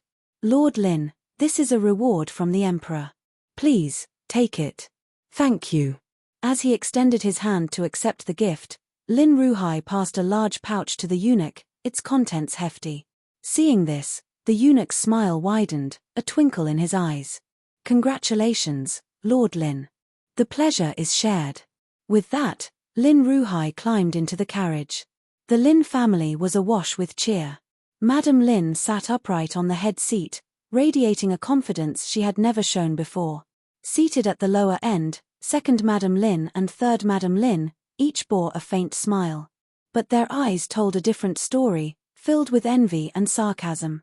Standing beside Madame Lin was Lin Mengyaro, her gaze sweeping over her half-sisters and cousins, her expression sour. Thoughts of Jiang Peihuan plagued her mind. Both the Jiang and Lin families came from a long line of military nobility. Jiang Peihuan, the eldest Jiang daughter, and Lin Mengyaro, the eldest Lin daughter, had always been compared by the people of the capital. To shed off the stigma of being called crude, Mengyaro had learned zither, chess, calligraphy, and painting from a young age. Yet, she never seemed to outshine Jiang Peihuan. Seeing old Madame Jiang holding Jiang Peihuan's hand throughout the banquet, Mengyaro couldn't suppress her envy. Both being daughters of military families, why could Jiang Peihuan live so freely and flamboyantly? Why did she, Mengyaro, always have to tread carefully? Even the man she fancied sought ways to get closer to Jiang Peihuan. From now on, she vowed, she wouldn't lose to Jiang Peihuan again. Madam, the master has returned, the butler announced excitedly, interrupting her thoughts. Upon hearing his words, Madame Lin immediately rose from her seat. Then, she saw Lin Ruhai stride into the living room. She rushed to greet him, My lord, you've returned. Yes. Lin Ruhai had never been particularly kind to Madame Lin, but today was an exception as he offered her a rare smile. When his gaze landed on Lin Mengyaro, His smile grew even wider. Yarrow, you did exceptionally well this time. Thank you for your praise, father. I'm glad I could be of help. Upon hearing her father's words, Meng Yarrow responded gently. Lowering her eyes, a veil of indifference settled on her features. She had left the capital at the tender age of 14 to study medicine at her maternal grandfather's house. In the past 5 years, besides her mother, her father, in name at least, hadn't shown her any sign of affection. These are rewards from the emperor. Considering the number of sisters in this household, I've decided to divide them among you all. My lord, this. Chapter 56, Big Brother, Show Mercy. When Violet heard this, her eyes turned ugly. She wanted to stop him, but before she could finish, a hand grabbed her. It was Lin Meng Yarrow. Meng Yarrow shot a quick glance at Madame Lin, then turned her smile towards Lin Ruhai. Father, you're correct. These rewards were probably given by the emperor in honor of you. It's only fitting that you handle their distribution. Well thought, my dear. Following his statement, Lin Ruhai got up and addressed Madame Lin. Madam, you can manage the distribution of these items. Meng Yarrow, accompany me. Understood. Meng Yarrow followed Lin Ruhai into his study, marking her first time entering his study in the 19 years of her life. In the Lin family, sons were valued over daughters. Despite being the eldest daughter from the primary branch, Meng Yao's standing couldn't compete with that of her elder brother, who was born to a concubine, or even her younger brother. Yarrow, how are things between you and Prince Qing now? Hearing Xiao Junhao's name caused Meng Yao's eyes to flicker. Looking up at Lin Ruhai, she questioned, Father, what do you mean? Yarrow, I understand that Prince Qing holds some genuine affection for you, but his position among his royal siblings isn't promising. Without support from either his mother's or maternal family, being with him limits your prospects. As I see it, you, Father, please choose your words carefully. Before Lin Ruhai could finish his statement, Meng Yarrow interrupted him. Lowering her voice, she said, Father, regardless of what Prince Qing is like, he's still a prince. You surely haven't forgotten that the circumstances back then weren't significantly better for the reigning emperor compared to Prince Qing. But who is it that occupies the throne now, if not the current emperor? A sense of sternness took hold in Meng Yao's eyes. While others might be oblivious to Prince Qing's temperament, she knew him well. If he ever learned about her father's intention to hedge his bets, he would surely be distressed. Hearing Meng Yao's words seemed to bring some clarity to Lin Ruhai. Looking at her, he murmured, I was mistaken.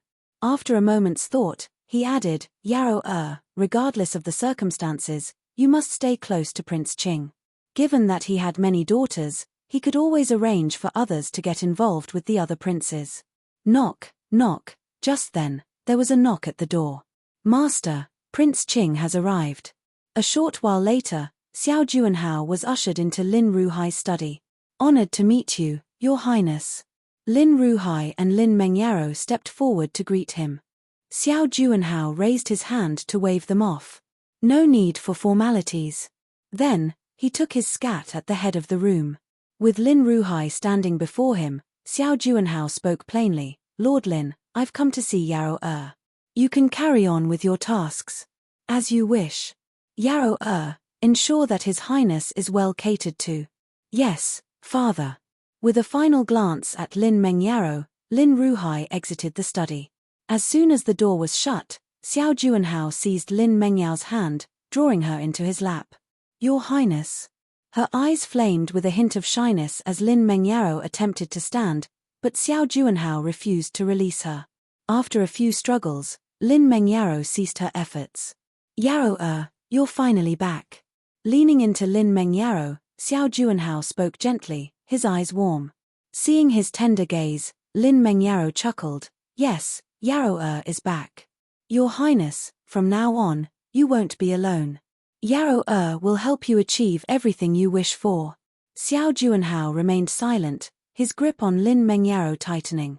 Your Highness, General Jiang is about to return to the capital. How are you and Miss Jiang of the Jiang family doing? Enough about her.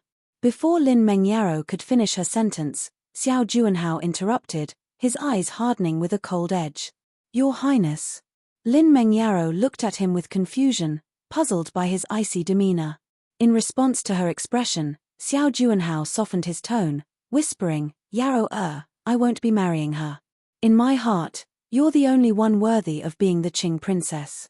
Your Highness, Yarrow will not let you down." Moved by Xiao Junhao's words, gratitude filled Lin Mengyao's eyes. She reached out and tightly embraced the man beside her. "Jiang Peihuan, behold, the man you yearn for only has eyes for me." Little did Lin Mengyaro know, Jiang Peihuan not only had no affection for Xiao Juanhao but also harbored a deep aversion towards him. General Manor, Plum Garden. Just as Jian Peihuan was about to settle in, she caught the sounds of movement. Recognizing the familiar sound of footsteps, she turned to see Xiao Nanye appearing in her room. Eyeing the man who made himself comfortable, Jian Peihuan couldn't hold back. "Your Highness, if others knew of your behavior, it might tarnish your good name. When have I ever cared about what others think? Let's put that aside for now. I've come today to give you a token of gratitude." While speaking, he pulled out a decorative box from his robes and carefully set it before Jiang Peihuan. He asked, hopeful, "Take a look. Do you like it?" Caught by his eagerness, Jiang Peihuan instinctively opened the wooden box. To her surprise, it was filled with Eastern pearls. An Eastern pearl the size of a thumb was precious enough, but he had presented her with a whole box. "Your Highness, this is too valuable. No matter how valuable, can it surpass the value of my life?" Before Jiang Peihuan could finish, Xiao Nanye softly interrupted her. Struck by his words, she found herself at a loss, unsure of how to react. "I've been curious. Could you possibly satisfy my curiosity? Is your Highness asking how I knew the wine was poisoned?" Before he could answer, Jiang Peihuan spoke up, guessing his question. He simply nodded in response. Meeting his gaze, Jiang Peihuan replied with a complex look, "Please forgive me, Your Highness, I can't reveal that." Xiao Nanye wanted to press further, but the fleeting sorrow in her eyes made him close his mouth. Standing up, he pushed the wooden box towards her. "Since it's a gift, you should accept it. If you truly don't wish to keep it, then throw it away. I see the security in your garden has tightened, I'll be leaving now." Saying this, Xiao Nanye swung open her room's window and jumped out. But just as he left, a sword swung at him. "King Cheng, you are looking down on my general mansion." Jiang Changbai glared at the man leaping out from his sister's room, his eyes full of fury, his movements more ruthless. Inside, Jian Peihuan heard the commotion and rushed out.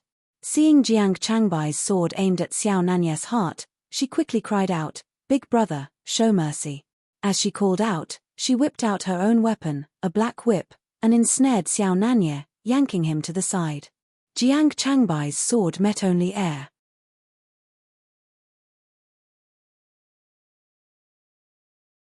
Chapter 57. Big Brother will forever protect you. Huan are you still protecting him? Jiang Changbai's initial annoyance had just simmered beneath his calm facade, but now, his eyes were a full-blown storm of fury upon witnessing Jiang Peihuan's actions. He thrust the sword in his hand towards Xiao Nanye. Reacting promptly, Jiang Peihuan stepped forth, placing herself protectively in front of Xiao Nanye. "Huan step aside," Jiang Changbai ordered, halting his advance. "I intend to give him a piece of my mind today." "Big brother," Jiang Peihuan responded, "if you harm King Cheng today, our entire Jiang mansion will bear the consequences." Despite Jiang Peihuan's words, Jiang Changbai's eyes remained ablaze with anger, but he refrained from taking another step forward. At this moment, Xiao Nanye emerged from behind Jiang Peihuan, directing a calm gaze at Jiang Changbai.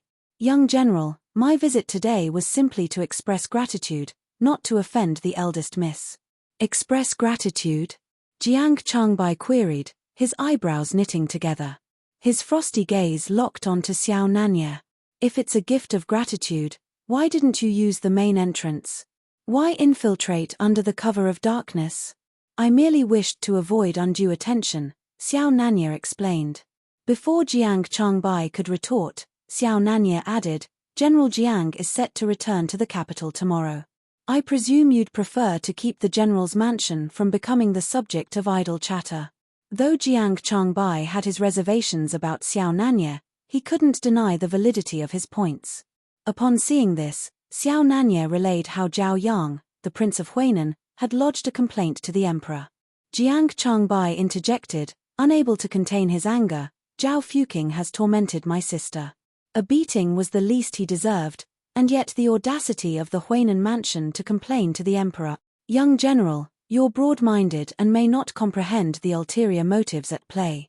When General Jiang returns to the capital, there will be plenty who envy the general's mansion. A single person might not sway the emperor, but with enough whispers of discord, he might begin to doubt. General Jiang, your loyalty is beyond question. I wish not for you to fall prey to malevolent schemes." Xiao Nanye's eyes shone with genuine concern as he spoke the final words.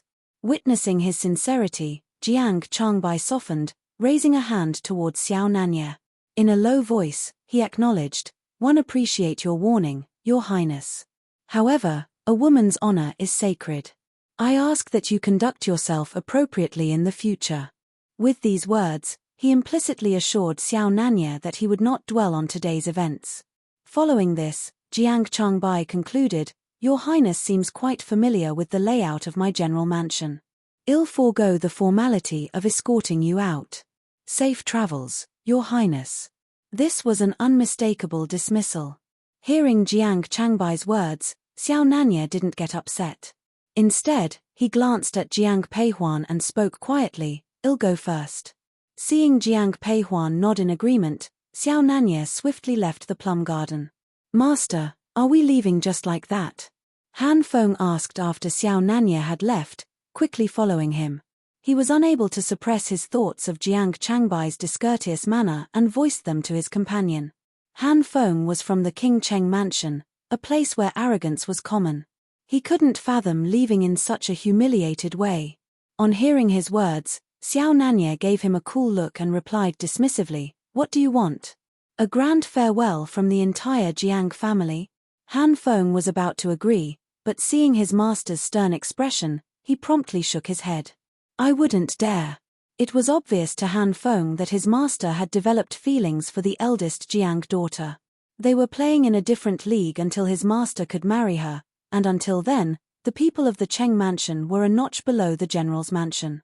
"You were too impulsive, big brother," Jiang Peihuan quietly commented in the plum garden, after pouring a cup of tea for Jiang Changbai.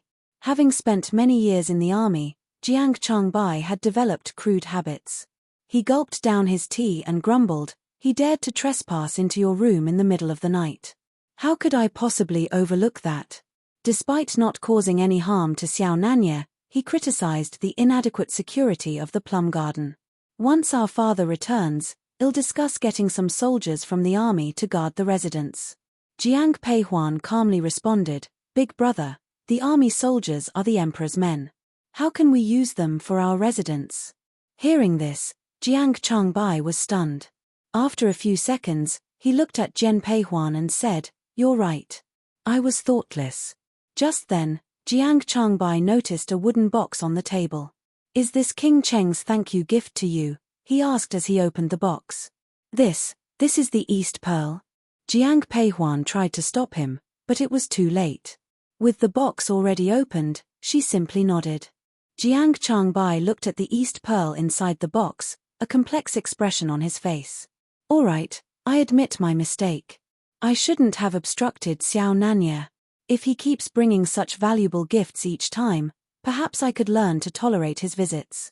However, Jiang Changbai quickly frowned and turned to Jiang Peihuan. "Huan tell your big brother honestly. Why did Prince Cheng give you such a precious gift?" All he had heard from Xiao Nanye was that it was a thank you gift, but he didn't know what for. Since Jiang Peihuan could not tell Jiang Changbai that she had advised Xiao Nanye not to drink, she came up with a vague reason. "One day, King Cheng was attacked, and I helped him. Just for that, he sent such a lavish gift." "Yes." Seeing Jiang Peihuan nod, Jiang Changbai sensed something was amiss. However, seeing her calm demeanor, he refrained from saying anything. Instead, he closed the wooden box and pushed it towards Jiang Peihuan. "As this is your thank you gift, you should keep it safe. This East Pearl is very valuable. Don't give it away. Care. Jiang Peihuan understood exactly who Jiang Changbai was referring to. A soft smile graced her features as she addressed her elder brother. After what happened, big brother, I'm sure Ruyun will learn from it. If she had truly learned, she wouldn't have married Zhao Fuqing. Perhaps realizing that speaking ill of a woman behind her back was ungentlemanly, especially when that woman was his own sister, Jiang Changbai abruptly silenced himself. You should rest now. Tomorrow, I'll accompany you to welcome our parents home. Understood.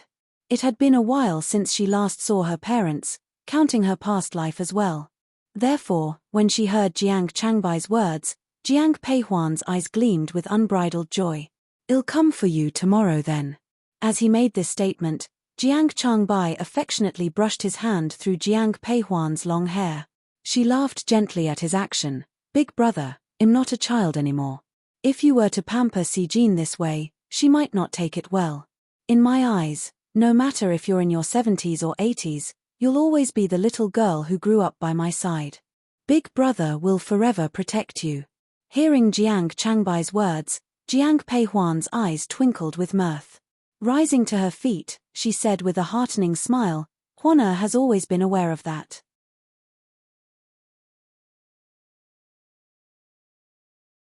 Chapter 58, Divorce.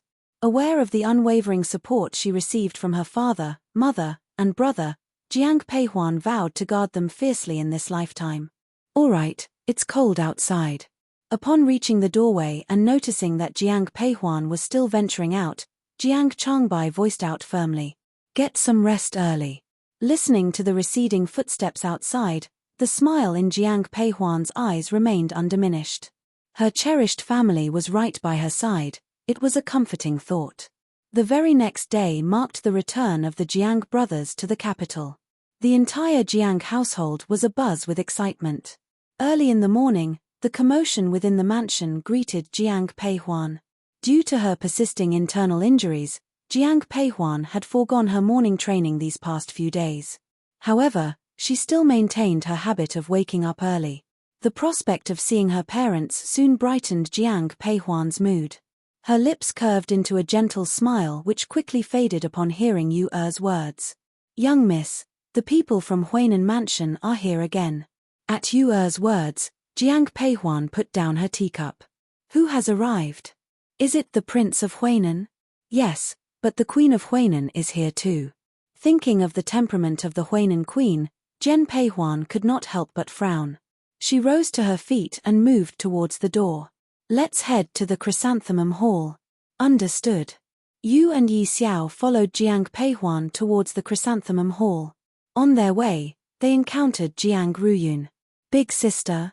Upon spotting Jiang Peihuan, Jiang Ruyun performed a courteous bow. In the past, Jiang Ruyun never bowed to Jiang Peihuan. Observing her pale complexion, Jiang Peihuan voiced her concern. You're still not fully recovered.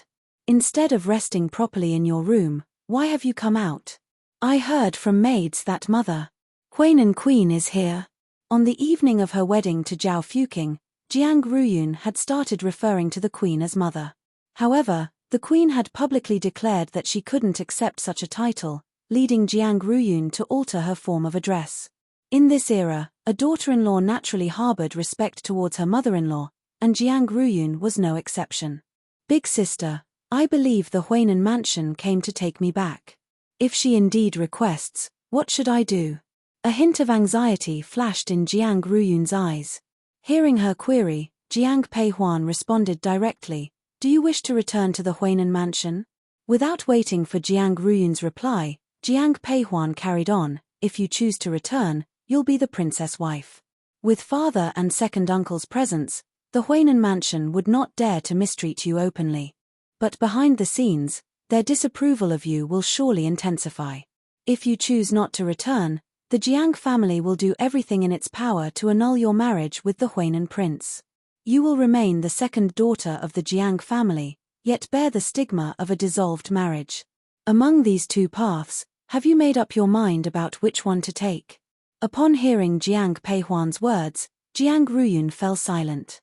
Seeing her quiet, Jiang Peihuan didn't pressure her with more questions and proceeded towards the chrysanthemum hall.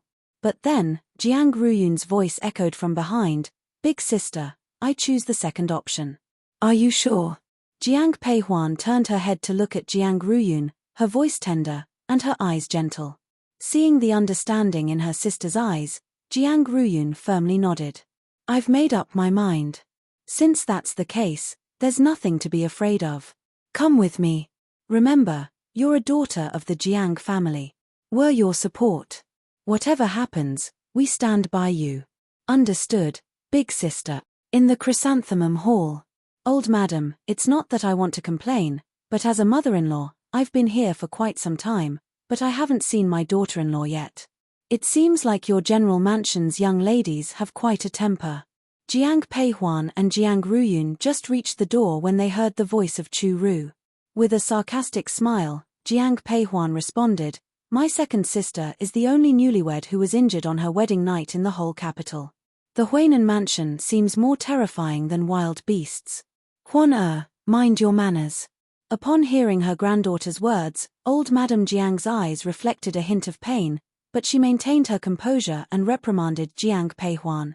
Jiang Peihuan understood her grandmother's intentions perfectly. After hearing her, she quickly stepped forward. "Peihuan greets Queen Chu Ru. Ruyun greets Queen Chu Ru." After Jiang Peihuan paid her respects, Jiang Ruyun also stepped forward and bowed to Queen Chu Ru. Chu Ru frowned upon hearing Jiang Ruyun's address. Coldly, she said, "Ruyun, you and Fuking have already married. You're husband and wife now. You should follow Fuking's example and address me as mother. That day, Your Highness mentioned that you couldn't bear such an address, so I didn't overstep. Also, after today, I'll no longer be related to the Prince of Huainan." "Jiang Ruyun, what do you mean?" From the moment Fuking stepped into the chrysanthemum hall, he remained silent.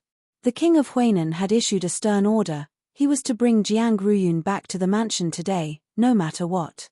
However, Jiang Ruyun's words stung him, making him seethe with cold fury. At this moment, the gentle look Jiang Ruyun once had for him was replaced by disgust. "I wish to divorce the prince. After that, we naturally won't have any ties." "You want a divorce? Ruyun, you also hold some responsibility for what happened that day. Besides, I have personally come to bring you back. If you keep harping on the past, aren't you being ungrateful? Then, Your Highness, you should look for a wife who's worthy of your favor. Today, I must divorce the Prince of Huainan. If the prince doesn't consent, I'll take the matter to the court and ask the emperor for a decision." Nobody expected Jiang Ruyun to be so resolute. Even Jiang Peihuan was surprised. However, when she noticed Jiang Ruyun's tightly clenched fists, Jiang Peihuan felt reassured. "The way your Huainan mansion has treated my sister is unacceptable. Our agreement to this divorce is already a significant concession to the Huainan mansion's pride. Or does the Queen wish for my father to personally request the divorce papers from the Huainan mansion?" A deep voice echoed from the doorway, followed by the entrance of Jiang Changbai and Jiang Songbai. Jiang Changbai's icy stare fell directly onto Fuking.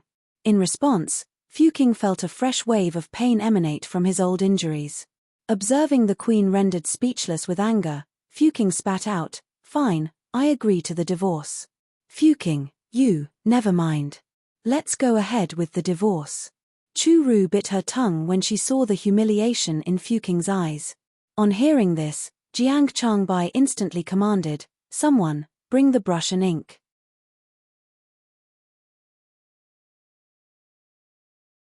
Chapter 59, Jiang Hong returns to the capital. A moment later, a pen and paper were placed in front of Zhao Fuking.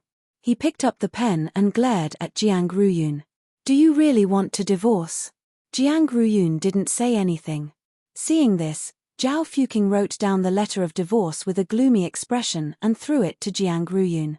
He said coldly, "I hope you won't regret this. Rest assured, Prince. Even if I regret it, I will not implicate the Huainan mansion." "Ha! A wilted flower indeed, believing she's still a blooming one." On hearing Ruyun's words, Chu Rao's eyes reflected nothing but scorn. Jiang Ruyun held her tongue, her eyes radiating shame. Ching we should leave.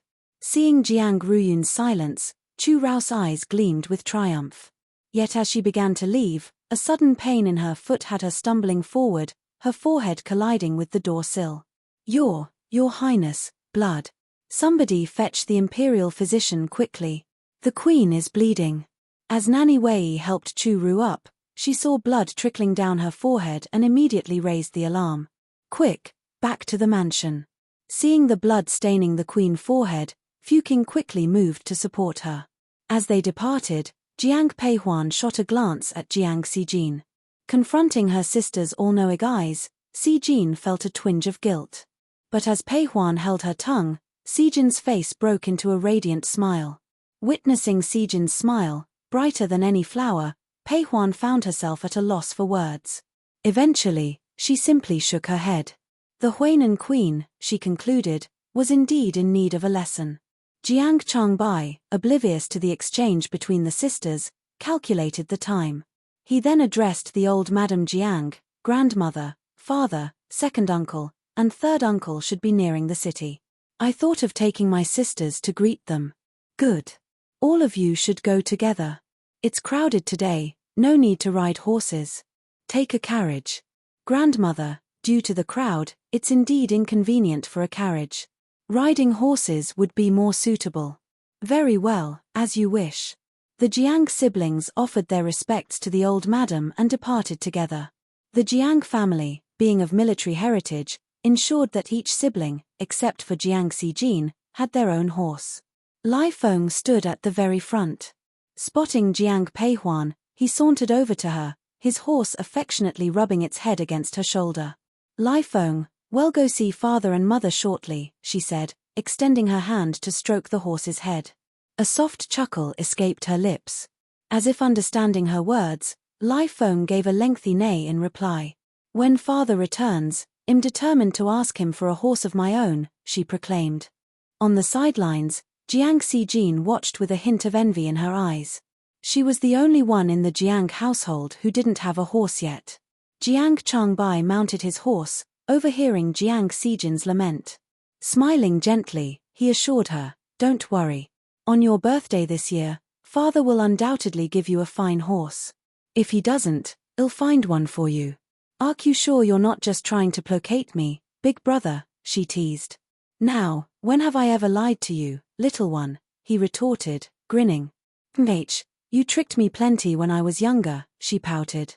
Jiang Changbai was nearly 10 years older than Jiang Xijin and had often used her as a scapegoat during their childhood martial arts practice. She held on to these memories, never forgetting them. Hearing Xijin reminisce, Jiang Changbai quickly replied, this time, big brother promises not to trick you. Well, I suppose I'll trust you this once, she conceded.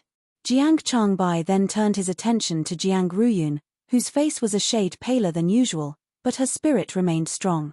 He asked her, Ruyun, are you feeling all right? Can you handle riding a horse? Ruyun replied softly, don't fret, big brother. I'm doing just fine.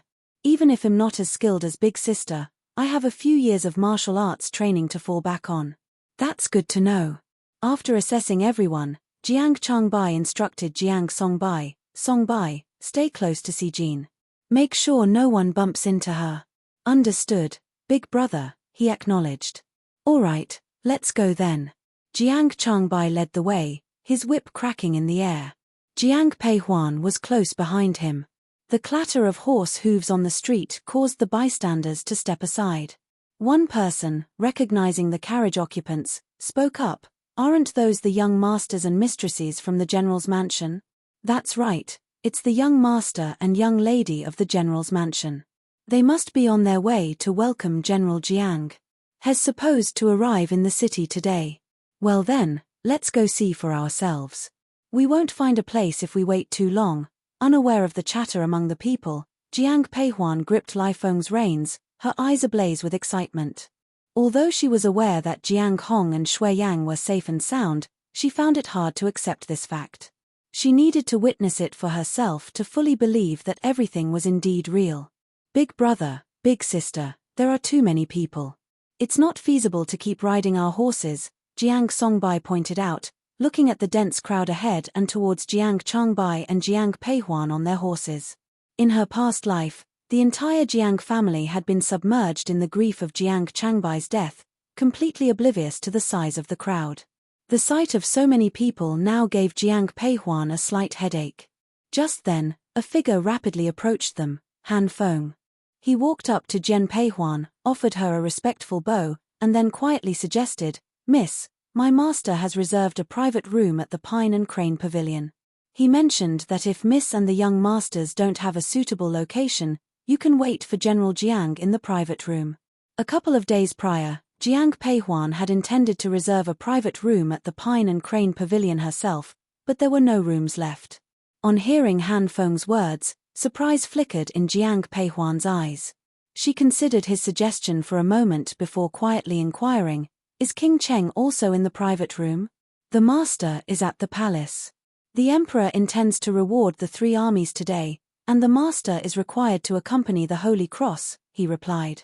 Learning that Xiao Nanye wasn't in the private room, Jiang Peihuan subconsciously breathed a sigh of relief. However, she still turned towards Jiang Changbai, asking, "Big brother, what do you think?" Taking note of the swelling crowd, especially as their numbers continued to grow, Jiang Changbai nodded in agreement. "Let's head to the Pine and Crane Pavilion." Han Feng directly led them to the Pine and Crane Pavilion. Xiao Nanye had arranged for a private room on the 2nd floor, a room with a street view that offered an excellent vista. After escorting Jiang Peihuan and the others to the private room, Han Feng proposed his departure. "Miss, I will take my leave now." "Very well, please extend my thanks to King Cheng on my behalf." "Understood. I will take my leave now." Han Feng offered a final bow to Jiang Peihuan before quickly exiting, shutting the private room door behind him. "Elder sister, is this King Cheng perhaps? What are you implying?" "Don't spread baseless rumors." Jiang Songbai, who spent most of his time at the academy and wasn't familiar with Xiao Nanye and Jiang Peihuan's situation, looked at the departing Han Feng, curiosity gleaming in his eyes. His question, however, was cut off midway by Jiang Changbai.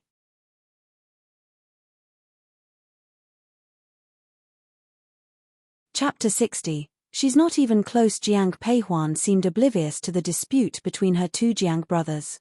She casually strolled to the window and pushed it open. To her surprise, as she opened her window, the window across from her swung open too. Lin Mengyaro didn't anticipate seeing Jiang Peihuan on the other side, which left her momentarily stunned. After a few seconds, she managed to give Jiang Peihuan a warm smile. Jiang Peihuan returned the gesture, a faint, delicate smile gracing her face. "Elder sister, look. Father, 2nd uncle, and 3rd uncle." Jiang Xijin suddenly cried out, her voice ringing in the air. Jiang Peihuan swiftly looked down, her eyes met by the sight of streets brimming with enthusiastic townspeople, all cheering in unison. Perched on the horse at the front was Jiang Hong. He was in his 40s this year, but years in the military had added a touch of ruggedness to his appearance, making him look older than he actually was. Yet, his refined facial features lent him a scholarly aura, contrasting his status as a general. Following Jiang Hong were Jiang Yuan and Jiang Ren. Jiang Yuan had a stern countenance and seemed reticent, while Jiang Ren, with his delicate features and handsome face, was undoubtedly the most attractive among the 3 brothers. Despite being clad in armor, his demeanor resembled more of a young nobleman than a warrior. Behind the trio trailed a carriage, which Jiang Peihuan knew carried her mother, Shui Yang. "Father, 2nd uncle, 3rd uncle?" Jiang Xijin, with her youthful innocence, voiced out her excitement as she noticed the approaching group. Her voice echoed through the street, reaching her father. Upon hearing his youngest daughter's voice, Jiang Hong instantly raised his head. Inside the carriage, Shui Yang, unable to contain her curiosity, gently lifted the curtain. "Mother, I'm here," Jiang Xijin called out, her arm waving vigorously upon seeing Shui Yang opening the carriage curtain. Shui Yang, from inside the carriage, smiled at her daughter's excitement, her eyes misty and reddened. She waved back at them. "Father, mother," Jiang Peihuan whispered, her gaze fixed on Jiang Hong and Shui Yang, who were now directly beneath her window. Her voice trembled, she was unsure if she was calling out to her current parents or those of her past life. Overwhelmed by the moment, Tears began to stream down her face. Jiang Hong, mounted on his horse, initially maintained his stern demeanor befitting of an army commander. But upon hearing Jiang Pei Huan's voice, he couldn't resist turning his head repeatedly. Seeing Jiang Pei Huan with tears welling in her eyes, he felt a lump in his throat. His own eyes reddened as he waved back at her, mouthing "We're home. Big brother, remember there are a lot of townsfolk watching. You mustn't cry," Jiang Ren cautioned as he waved at his son and nieces and nephews.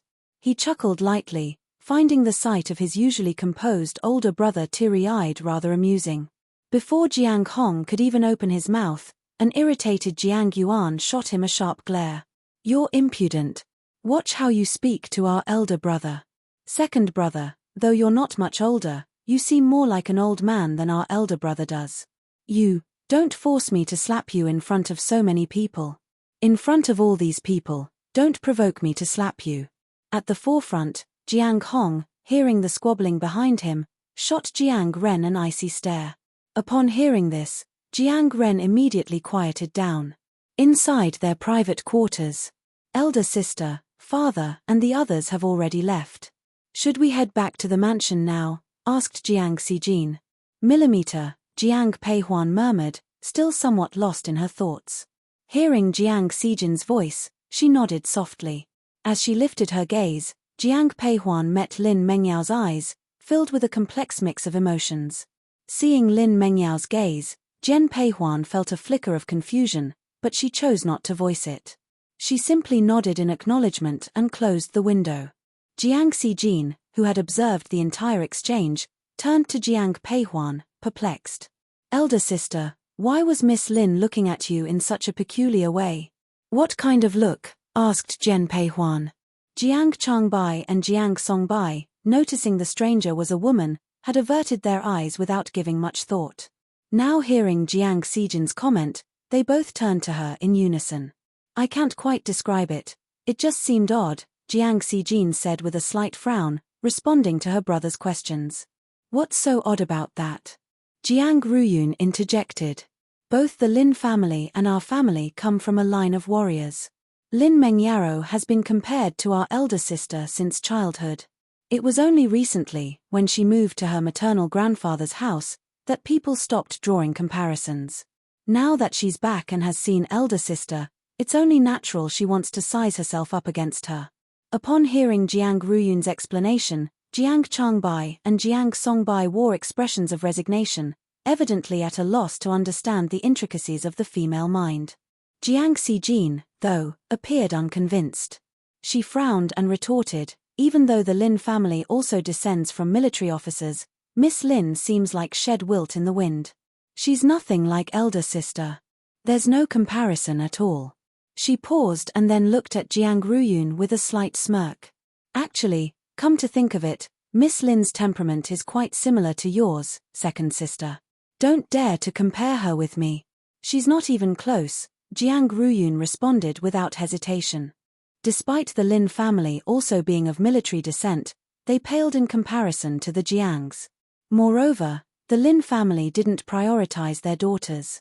As the sole legitimate daughter of the second house of the Jiang family, she was far superior to Lin Mengyao. Enough, no more gossiping about others.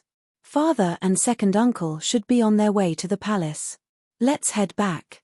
Jiang Pei Huan's voice cut through Jiang Xijin and Jiang Ruyun's brewing conversation. Once Jiang Pei Huan spoke, the other two fell silent. Across the room, Lin Mengyaro was staring at the now closed window, a dark look clouding her eyes. The Jiang family's reputation was on the rise once again, and Jiang Pei Huan's standing among the noble ladies was also sure to ascend. Sharing a similar background as a general's daughter, Lin Mengyaro felt a burning jealousy. How did Jiang Pei Huan get so lucky? In the imperial palace. We offer our greetings to the emperor. Long live the emperor. Jiang Hong was at the forefront, followed by a dozen or so generals. Emperor Qi Ming, seeing the sea of people kneeling before him, wore a smile that filled his eyes. He stood from his throne and approached Jiang Hong. He lifted him up personally. "Minister Jiang, you've outdone yourself. Your Majesty, you flatter me. As a citizen of Qi State, I was born to defend it. Jiang Hong's eyes were brimming with sincerity. The emperor was momentarily stunned by his earnest gaze, and then, his smile deepened. Addressing Jiang Hong, Emperor Qiming chuckled, "Splendid, it's the great Qi's fortune to have a capable minister like you. Indeed, it's my luck. Jiang Hong, heed my command. I am at your service." Upon hearing Emperor Qiming's words, Jiang Hong quickly dropped to his knees. Jiang Hong has proven his valor and prowess in quelling the recent rebellion. Reflecting on the substantial contributions of the Jiang family, today I bestow upon Jiang Hong the distinguished title of Great General King, entrusting him with the command of our 3 armies. His wife, Lady Shui, is henceforth granted the esteemed title of first-rank Lady of the Decree. Jiang Yuan is promoted to the position of Minister of War, with an official ranking of 3rd grade. Jiang Ren is appointed as a military officer, ranked at 5th grade. Meng Yi is given the title of Chief of 1,000 households, also of the 5th grade. We express our deepest gratitude to the Emperor. Esteemed ministers, please rise.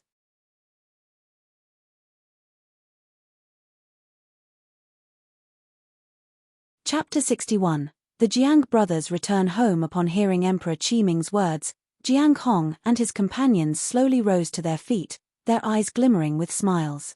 However, the expressions on the faces of the court officials, gathered in the assembly, were a study in contrasts. They had expected the emperor to express his gratitude to the 3 armies on their return to the capital, but the scale of the rewards surpassed their anticipation. Unaware of the internal thoughts of the officials, Emperor Qiming resumed his speech after Jiang Hong and others had risen. "Minister Jiang, you have truly labored hard. I hereby grant you 3 days off. Take this time to rest and spend some quality moments with your family." This war had spanned half a year. Jiang Hong indeed hadn't been able to see his family for an extended period. Upon hearing the emperor's words, his smile deepened with sincerity. He swiftly bowed in gratitude. "My deepest thanks, Your Majesty. Go. I will soon issue a proclamation for the rewards of the 3 armies." After expressing their gratitude to the emperor, Jiang Hong and his companions exited the palace. "Big brother, shouldn't we go home? I'm sure mother is already waiting for us." Standing at the palace gate, Jiang Ren looked at Jiang Hong and said. Acknowledging his words with a nod, Jiang Hong then addressed his fellow officer, "Meng Yi, you've worked hard this time. Rest well for the next few days." "Understood, General." Meng Yi, a man of an honest countenance, upon hearing Jiang Hong's words, gave a nod, his face adorned with a smile. He stepped forward to pay his respects before turning to depart. As he turned to leave, his smile faded abruptly. He couldn't shake off the nagging feeling that Jiang Hong seemed to be maintaining a distance. In the past, Jiang Hong would have invited him to join their journey back to the Jiang family. "Big brother, why did you allow Meng Yi to return? Didn't we always extend an invitation for him to visit our mansion?" asked Jiang Yuan, watching Meng Yi's receding figure, unable to suppress his curiosity. Jiang Yuan looked at Meng Yi's departing back and could not help but ask Jiang Hong. Upon hearing this, a flicker of amusement danced in Jiang Hong's eyes. He softly chuckled. In the past, Meng Yi was a solitary soul. Now that he has a family of his own, it's only natural that he wishes to return home to his loved ones. "Let's hurry up and head home. Our mother and children are eagerly waiting for us." Anticipating further inquiries from Jiang Yuan, Jiang Hong tactfully interjected. After finishing his sentence, he promptly mounted his horse. Observing this, both Jiang Yuan and Jiang Ren followed suit. The imperial edict had already arrived at the Jiang household, so at this moment, old Madame Jiang, accompanied by the entire Jiang family, stood at the entrance, eagerly awaiting their return. Old Madame Jiang's eyes sparkled with a mix of hope and excitement, her gaze frequently darting towards the road ahead. Jiang Peihuan, gently holding old Madame Jiang's hand, felt it trembling slightly. In a soft voice, she suggested, "Grandmother, considering the time, father and my uncles should only have just left the palace. Perhaps you could rest a while. When they arrive, they'll first visit the Chrysanthemum Hall to meet you." "I'm fine. I'll wait here for your father and your uncles," old Madame Jiang replied, shaking her head. Noticing the concern in Pei Huan's eyes, She gave a gentle pat on the back of her hand. Zhu Rongfang and Liu Xiu, standing behind old Madame Jiang, also watched the road ahead with anticipation shining in their eyes. Suddenly, Jiang Xijin cheered, "Hoofbit! I hear hoofbits." As Xijin's voice echoed, the figures of Jiang Hong and the others appeared at the intersection. "Grandmother, father, and my uncles have returned. Thank goodness they are back. They are back." Old Madame Jiang immediately descended the steps, with Pei Huan supporting her by the hand. Upon seeing old Madame Jiang approaching, the three Jiang brothers quickly dismounted their horses. Jiang Hong, leading his two brothers, strode forward. Upon reaching old Madame Jiang, Jiang Hong fell to his knees. "Mother, your sons have returned home safe and sound." "Good, good. Quickly, stand up." Old Madame Jiang, holding back her tears, swiftly reached out, pulling Jiang Hong's hand. "Mother, your eyes are only for your eldest son. Don't you see your youngest?" teased Jiang Ren, who was kneeling beside Jiang Hong. His jest eased some of the palpable tension in the air. "Grandmother, you should rejoice. Father and the others have returned safely." Jiang Peihuan chimed in upon hearing her third uncle's light-hearted comment. Old Madame Jiang, wiping away her tears, smiled and replied, "Huan you're right. This is a joyous occasion. The safe return of my sons is indeed a moment of celebration for our Jiang family. Deputy General Liu, make the arrangements. On behalf of our mansion, distribute porridge outside the city for 3 days. It's a gesture of gratitude to the Bodhisattva for ensuring my son's safe return." "Understood," Deputy General Liu replied, his eyes gleaming with excitement as he swiftly moved to fulfill his duty. At this moment, Shui Yang approached old Madame Jiang, offering a courteous bow. "Mother, I have fulfilled your wish, escorting Brother Hong and his brothers home safely. Now, you can rest easy. Dear child, it's our Jiang family's good fortune to have a daughter-in-law as capable as you." Old Madame Jiang was truly satisfied with her eldest daughter-in-law. Not only was she adept at raising her children and managing the household well, but she also possessed the courage to accompany her husband into battle. Old Madame Jiang, having been born into a military family, understood better than anyone the trials a woman faced on the battlefield. Thus, upon seeing Shui Yang, her eyes were full of appreciation and gratitude. Shui Yang had been part of the Jiang family for over 2 decades and had never had a disagreement with old Madame Jiang. She genuinely regarded the old madam as her own mother. Upon hearing old Madame Jiang's kind words, she quickly responded, "Mother, you are too gracious. It's truly my fortune to be married into the Jiang family. Sister-in-law has been honored by the emperor as a first-rank lady. We will have to bow when we meet her from now on." An out-of-place voice rang in the air at that moment. Hearing it, Jiang Peihuan immediately knew it was her second aunt, once again showing her pettiness.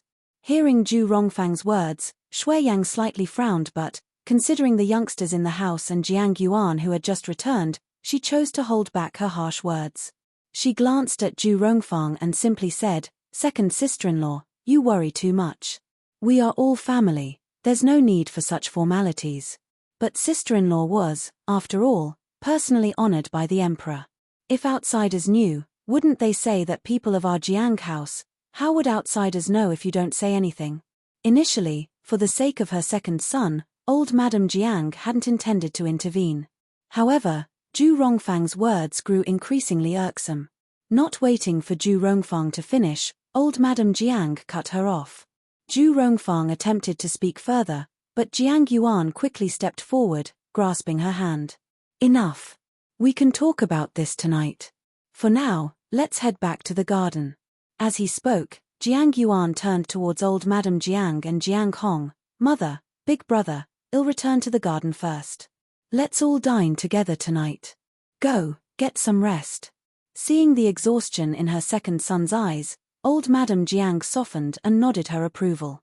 After Jiang Yuan's family left, old Madame Jiang addressed Jiang Hong and Jiang Ren, "Both of you should go and freshen up as well. Join us for dinner at the Chrysanthemum Hall tonight."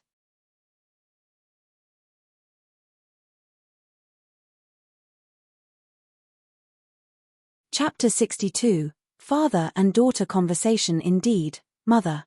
Grandmother, Let me escort you back.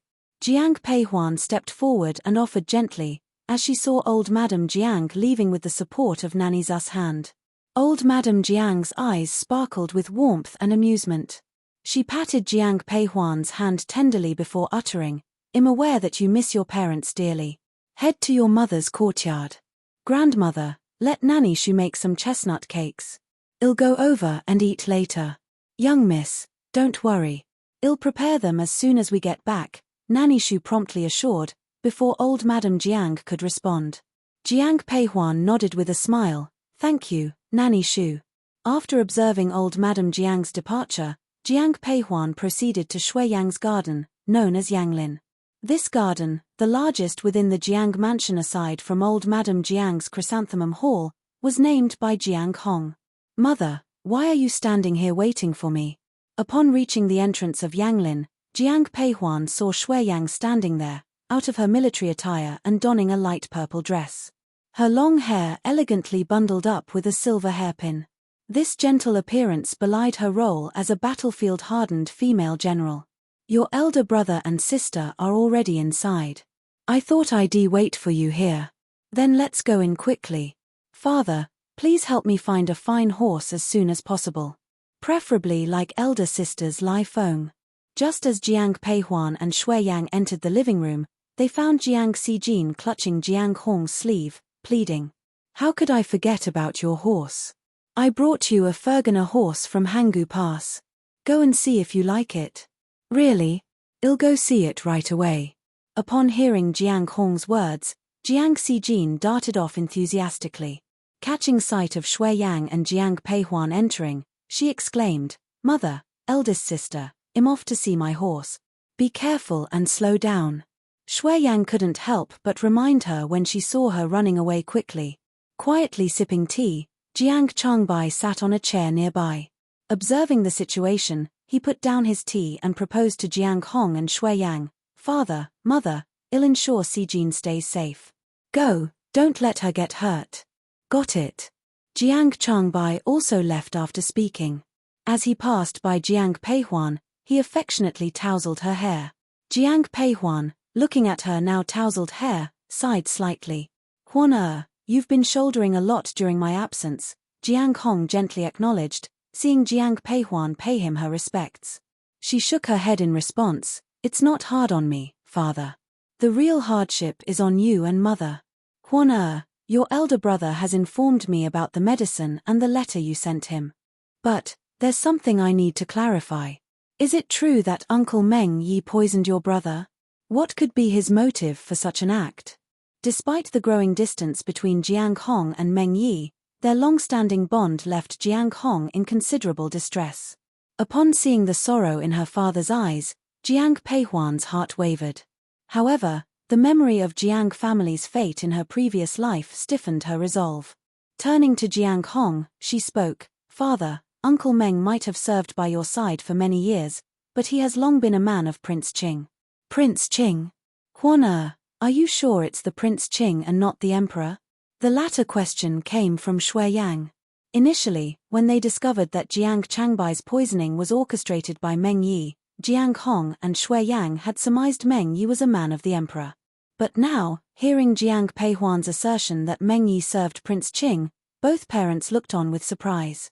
Spotting their astonishment, Jiang Peihuan affirmed with a nod, "This information came directly from King Cheng himself, so there is little reason to doubt its veracity. In her previous life, Xiao Juanhao had openly admitted Meng Yi was his follower. However, Jiang Peihuan couldn't disclose this to her parents, choosing instead to attribute the information to Xiao Nanye. Hearing this, Jiang Hong couldn't resist inquiring, "Huan when did you and King Cheng develop such a close relationship?" "Father, my relationship with King Cheng is not what you're imagining," responded Jiang Peihuan hastily, noticing her father's odd look.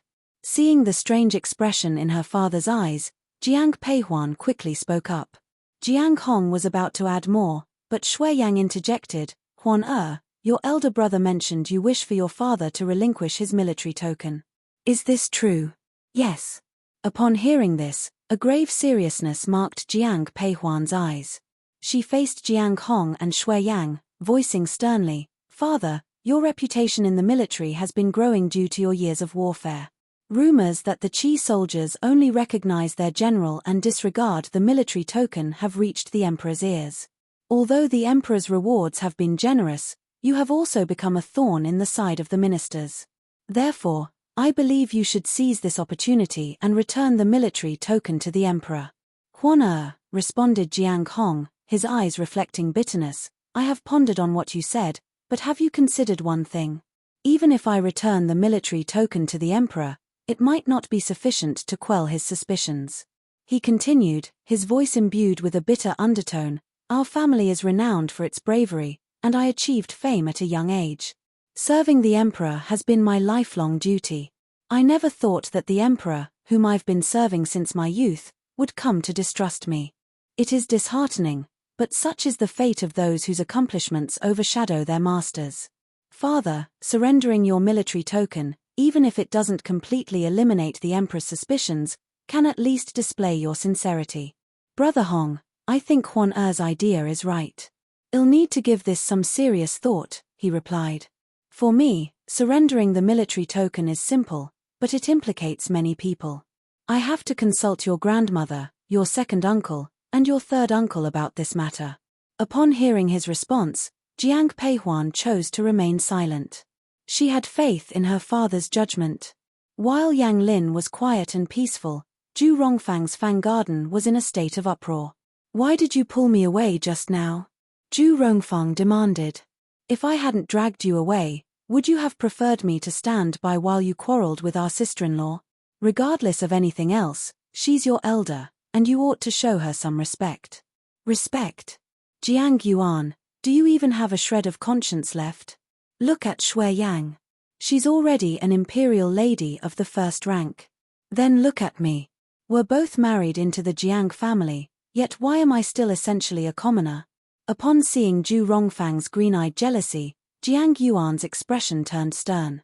Our sister-in-law has been beside our brother, fighting battles for many years, achieving countless merits. This imperial title wasn't handed to her on a platter, she earned it herself.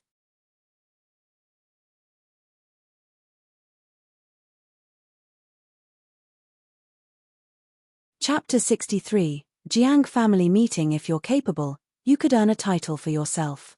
You, hearing Jiang Yuan's words, Zhu Rongfang's expression darkened even further. She glared at him and coldly retorted, I should have never married you, mother. Before Zhu Rongfang could complete her sentence, Jiang Ruyun had pushed the door open. Upon hearing from the maid about the dispute between Jiang Yuan and Zhu Rongfang, Jiang Ruyun rushed over immediately. She heard her mother's harsh words even before she reached the door. Swiftly, she pushed the door open, interrupting Zhu Rongfang's sentence midway. Seeing her daughter, Zhu Rongfang showed a hint of embarrassment but still managed to utter softly, Yun you're still not completely recovered. Why did you come here? Father just returned home. I came to chat with him. After speaking, Jiang Ruyun turned her gaze towards Jiang Yuan, giving him a respectful bow. Please rise. Seeing his daughter bowing, Jiang Yuan hastily responded. Despite his stern and serious demeanor, he adored his only daughter, Jiang Ruyun, greatly. As per the Jiang family rules, a man was allowed to take a concubine only if he turned 40 without a male heir. According to the Jiang family's rules, a man could only take a concubine when he was 40 years old. Even if the main wife had a daughter, taking a concubine was not allowed. Therefore, it was likely that Jiang Ruyun would be the only child Jiang Yuan would ever have. Father, congratulations on your promotion. Your sentiments are appreciated. What's the use of the promotion? He's still just an undersecretary in the Ministry of War. How can he stand against the power of the Huainan mansion? Zhu Rongfang, standing nearby, couldn't contain her rage after hearing the father-daughter conversation. Jiang Yuan, seated in his chair, bristled at her snide remark, retorting coldly, What's gotten into you now? Am I acting crazy? Zhao Fuqing injured Yun on their wedding night. As her father, can you seek justice for her? When did this happen? Moreover, wasn't it Huan who was betrothed to the Huainan mansion? How did it change to Yun? Jiang Yuan's eyes reflected his confusion, whereas Zhu Rongfang's gaze flickered guiltily. Recalling Jiang Peihuan's defense of her, Jiang Ruyun stepped up and recounted the whole incident. Finally, she looked at Jiang Yuan and said, "Father, I've divorced the Prince of Huainan. Elder sister has already sought justice for me. Please don't worry about this anymore." Jiang Yuan was overwhelmed with mixed emotions.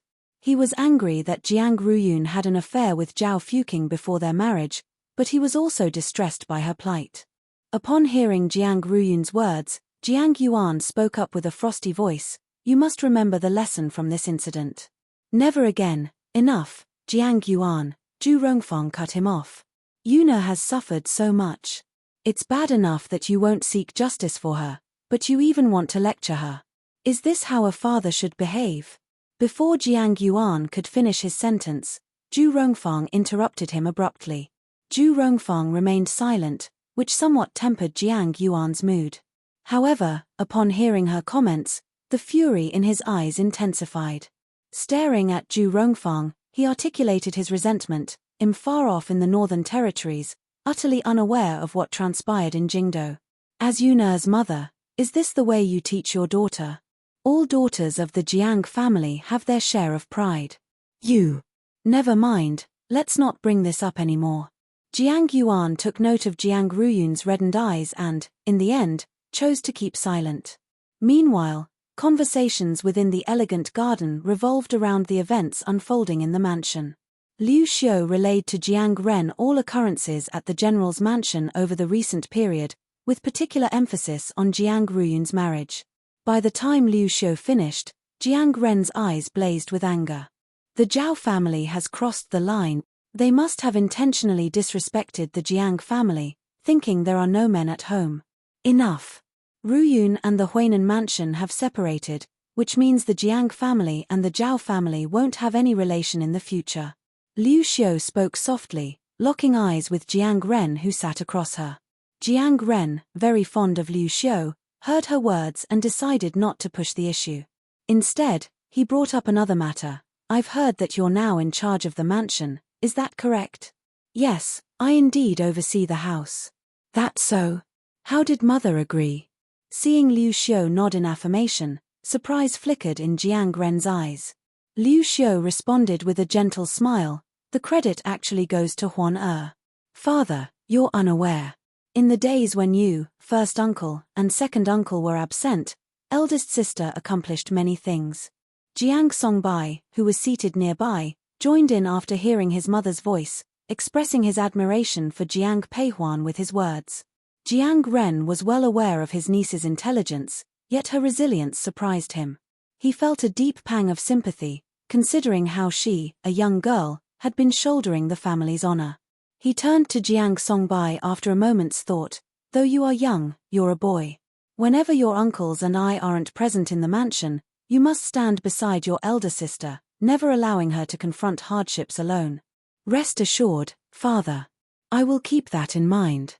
Jiang Ren was about to add something when a maid's voice echoed from outside, "Third master, the old madam requests your presence.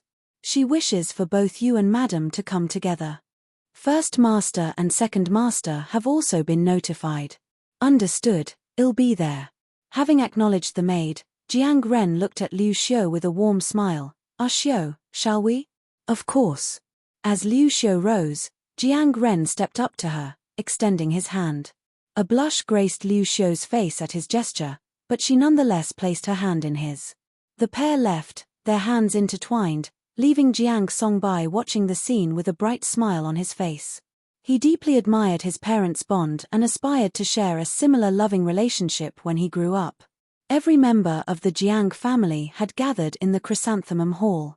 In the living room, a large round table was already set up. "Quickly now, be efficient," Nanny Shu instructed the scurrying maids as she looked over the spread of dishes. Seeing that everything was prepared, Nanny Shu drew back the adjacent curtain, addressing the old madam seated at the head of the table. "Old madam, the meal is ready. We may take our seats now." Upon hearing this, old madam Jiang nodded. Then, she cast a warm smile towards the room filled with people. "Everyone, please take your seats." Old madam Jiang occupied the seat of honor.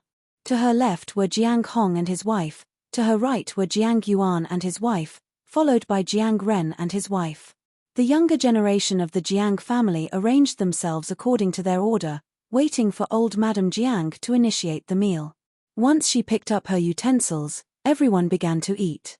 Being from a military background, the Jiang family didn't adhere to many formalities, so lively conversation sprung up around the table. Yuzhen, place this chestnut cake in front of Huan Er. She's fond of it, old Madame Jiang instructed. As soon as her words fell, Nanny Shu had already presented the chestnut cake to Jiang Pei Huan. Nanny Shu, your cooking skills are truly excellent, she complimented with a smile, picking a piece of chestnut cake and taking a bite. If you enjoy it, I'll make it for you every day, Nanny Shu promised.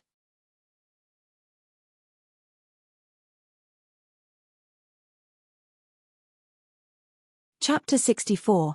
Relinquish the command seal. Why does Nanny Shu only make for eldest sister and not for us? Jiang Xijin teased as she popped a piece of pastry into her mouth, smiling at Nanny Shu. Oh, you cheeky one. Such ungrateful words. When have you ever been deprived of food? Old Madame Jiang playfully rebuked upon hearing Jiang Xijin's words. The atmosphere at the entire dining table was harmonious. Even Zhu Rongfang only ate quietly. However, Jiang Hong's sudden voice stunned many people at the dining table. Mother, I've decided to relinquish my command seal. What did you say? Old Madame Jiang asked, subconsciously putting down her cutlery. As she saw shocked expressions all around, she was sure she hadn't misheard. Looking at her eldest son, she spoke softly, You're giving up your military authority? Yes, I've made up my mind. Jiang Hong briefly recapped the thoughts head shared with Jiang Peihuan and continued, Our Jiang family is in a powerful position within the military. If we continue this way, we might eventually upset the emperor. By taking this opportunity to voluntarily surrender the command seal, we may prevent that. Perhaps when the emperor sees us willingly give up our military power, he may feel more at ease. But, big brother, our Jiang family are all military people. If we surrender the command seal, we will lose all our rights. Jiang Ren voiced his concerns to Jiang Hong in a low tone. Hearing this, Jiang Hong nodded. You're right. Then, he looked at Jiang Ren. Third brother, what do you think? Big brother, I support your decision. All power, military or otherwise, belongs to the emperor. We, the Jiang family, are his servants. In the future, if the emperor needs us, we can pick up our armor again. If the emperor truly considers us, we can live our days in peace. Now, the princes all became adults, and our Jiang family holds the military power. Even if the emperor says nothing, we could become a target for these princes. But, big brother, even though I'm a woman, I understand the importance of safeguarding our future generations. If you surrender the military power, what will become of our next generation? Ignoring Jiang Yuan's intervention, Zhu Rongfang spoke directly to Jiang Hong. Hearing Zhu Rongfang's words, old Madame Jiang frowned. The expressions on the faces of the three Jiang brothers also turned serious. At this point, Jiang Peihuan addressed Zhu Rongfang, second aunt, eldest brother has grown up alongside our father in battles, mastering martial arts. As long as eldest brother is diligent, he'll surely make his own way. As for Song Bai, he's still young, but he's serious about his studies. In the future, whether he takes the imperial examinations or joins third uncle on the battlefield, will be up to him. So, second aunt, you should have faith in our Jiang family's children. Even without the support of the older generation, they are capable of creating their own destinies. What Huaner said is exactly what I want to say. Father, please make decisions freely without worrying about us. We will pave our own paths with our own efforts. Uncle, father, I feel the same. If my eldest sister, a woman, can be this determined, Song Bai, as a man of the Jiang family, should be even more so. Zhu Rongfang brimmed with frustration as she watched the discussion unfold, wanting to speak out. However, her retort was cut short when Jiang Ruyun tugged firmly on her sleeve. Seeing this, she bit back her words unwillingly. The old madam cast a frosty glance at Zhu Rongfang, then turned to Jiang Hong, Since you've made your decision, I have nothing more to add. The safety of the entire Jiang family is more important than everything else. I appreciate your understanding, Mother, Jiang Hong responded, his eyes misting over. After dinner, at Yanglin. Brother Hong, are you heading to the palace now? Shui Yang asked, her gaze on the darkening sky. As Jiang Hong donned his official robes, he replied, we've already made the decision. To prevent any complications, it's best to hand over the commander's seal soon. All right, you leave early and return soon. I'll be waiting at home.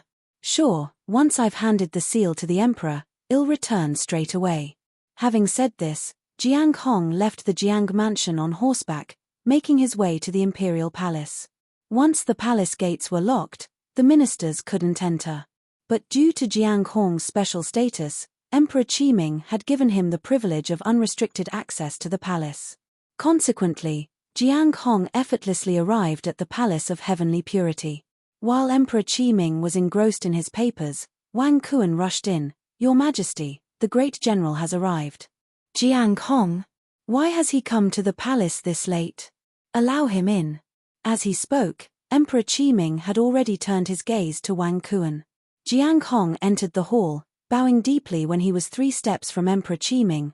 Greetings, Your Majesty. Minister Jiang, you're here at this late hour. Is there something important you wish to share? Your Majesty, I have come today to return the commander's seal. As he spoke, Jiang Hong took out a black token from his clothing, presenting it respectfully with both hands. Hearing Jiang Hong's words and seeing the item in his hands, a blend of surprise and doubt flickered in Emperor Qiming's eyes. Looking at the man before him, he spoke in a subdued tone, you just returned from the north. Why are you relinquishing the commander's seal so soon? You are the great general king of our Qi kingdom, the seal is most effective in your hands. Your Majesty, all Qi kingdom soldiers, including myself, are obliged to obey you. This commander's seal was given to me to conquer the north for you. Now, with the north pacified, it's only fitting that the tally be returned. In the future, if you need me to battle for the Qi kingdom again, the commander's seal can be bestowed upon me then. Jiang Hong's earnest words touched a chord. As Emperor Qiming studied him, he noticed the flecks of white hair at his temples, despite Jiang Hong being a few years younger than him. With thoughts of the Jiang family's generations-long service, a deep sense of respect began to stir in Emperor Qiming. Moving closer, he assisted Jiang Hong to rise. Given the circumstances, I'll temporarily take possession of this commander's seal. The Jiang family's contributions to the Qi kingdom are forever etched in my memory. Thank you, Your Majesty. Watching Emperor Qiming accept the commander's seal, Jiang Hong breathed out, a wave of relief washing over him. He had been waging battles for Emperor Qiming since he was 15. Parting with the commander's seal stirred a tinge of sadness in him. But the actual moment of handing it over also brought an unexpected sigh of relief. At the very least, the Jiang family would be safe and stable for a short period of time. Your Majesty, the hour is getting late. I shall take my leave now so as not to impose further. Wang Kuan, send the general off. Yes. When Wang Kuan heard Emperor Qiming's words, he hurriedly followed Jiang Hong out. However, after a few steps, Jiang Hong turned around and smiled. Chief Steward Wang, please wait. You still have to serve the emperor, so there's no need to send me off. If that's the case, take care, great general. Giving Wang Kuan an acknowledging nod, Jiang Hong headed briskly towards the palace gate. Inside the hall, Emperor Qiming picked up the commander's seal on the table, his eyes filled with complexity. He left.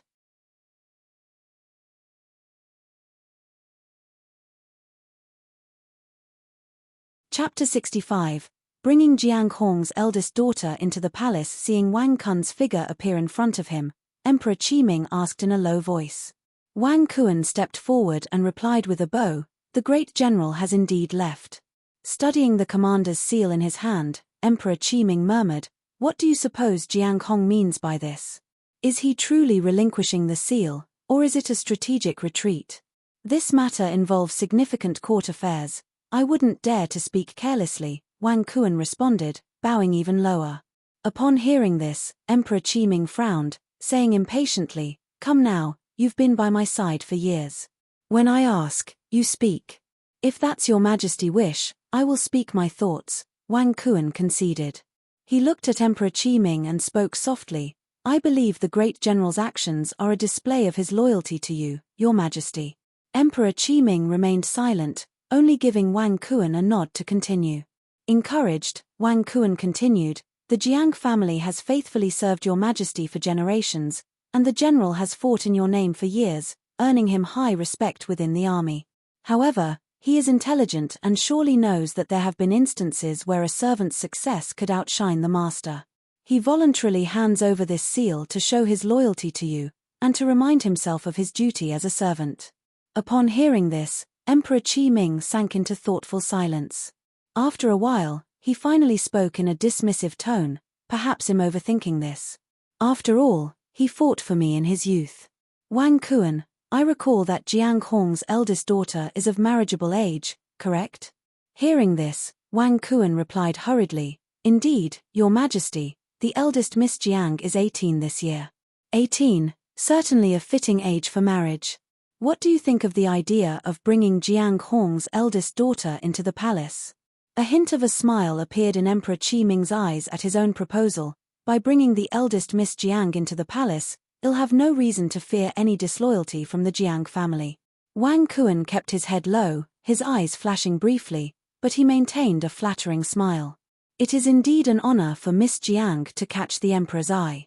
However, with the general freshly returned to the capital, an immediate edict could stir unnecessary trouble. Might we consider this matter further? You make a valid point. In that case, invite the empress to join us. Understood. Hearing the emperor's words, Wang Kuan was secretly shocked, but he still bowed and exited the room. Once outside, he quickly signaled his young apprentice, Master, I need you to do something for me. Whispering a few words into the young apprentice's ear, Wang Kuan urged, this task cannot be delayed. Off you go, now. Yes, Master. I'll go now. The little apprentice quickly ran away. Watching his back as he left, Wang Kuan bowed and walked towards the Empress Kuan-Ning Palace. As night fell, the scene shifted to Cheng Mansion. Master, we've received news from the palace. So late. What could have possibly transpired within the palace at this hour? Upon hearing Han Feng's report, Xiao Nanya set down the brush in his hand. A portrait of a beautiful woman lay on the desk before him. It was, once again, Jiang Peihuan.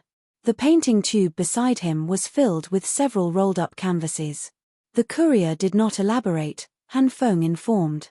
As he spoke, Han Feng stepped forward and handed the note to Xiao Nanya.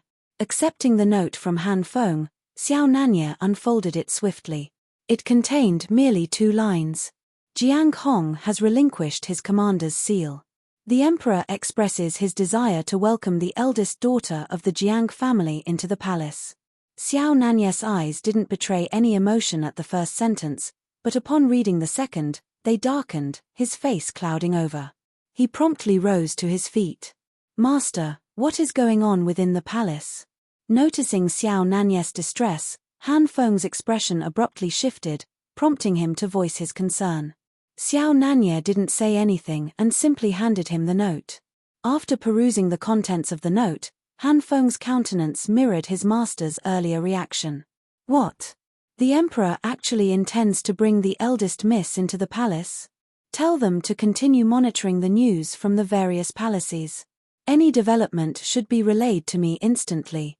I must pay a visit to the general's mansion. Finishing his instructions, Xiao Nanya hastily departed. It was already deep into the night.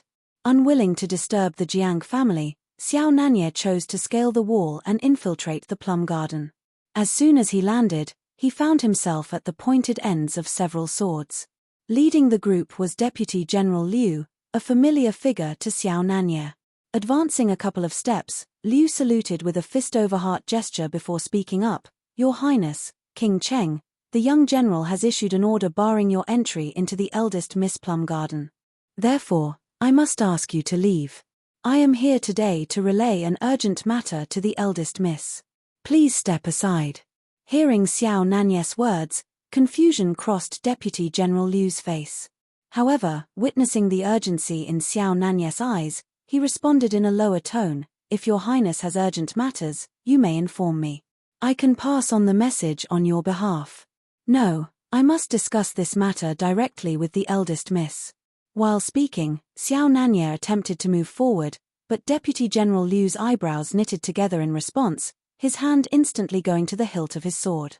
Seeing the people in front of him, a flicker of irritation surfaced in Xiao Nanye's eyes. "I'll say this for the last time. Stand aside. If not, don't blame me for my ruthlessness. My apologies for any offense." A cold glint appeared in Deputy General Liu's eyes. As he finished his sentence, he raised his sword and stabbed at Xiao Nanye. However, just as he started, a clear voice came from behind him, "Deputy General Liu, stop." Upon hearing this voice, Deputy General Liu hurriedly withdrew his long sword and turned to salute Jian Peihuan, who was walking over. "Eldest miss. Take them down first. I need to have a word with His Highness, King Cheng. But miss, the young general instructed me to, I'll talk to Big Brother later." "Understood, I will take my leave now." After Deputy General Liu left with his men, Jiang Peihuan turned her attention to the man before her. "Your Highness, is your visit tonight about my father surrendering his commander's seal?" "The situation unfolded because your father surrendered his commander's seal, but that's not the issue here." "What's the issue then?" Hearing Xiao Nanye's words, Jian Psihuan's eyes reflected confusion. Facing her puzzled expression, Xiao Nanye spoke directly, "The emperor intends to take you into the palace." "What did you just say?" Jiang Peihuan had just seated herself in the courtyard when these words struck her. She nearly toppled the teacup in her hand. After taking a deep breath, she calmed herself down. The fact that Xiao Nanye had this news meant that it must be true. Looking at the man opposite her, Jiang Peihuan asked directly, "Your Highness, may I ask why the emperor has such thoughts?" Such a turn of events hadn't happened in her past life. "Are you willing to enter the palace?" Instead of answering, Xiao Nanye returned her question. Hearing his words, Jiang Peihuan didn't hesitate and shook her head. "I certainly do not." While it was common for noble families to send their daughters to the palace to acquire higher positions, she was not one of them. Rather than being confined within the palace walls, she preferred to be alone, free and unbound.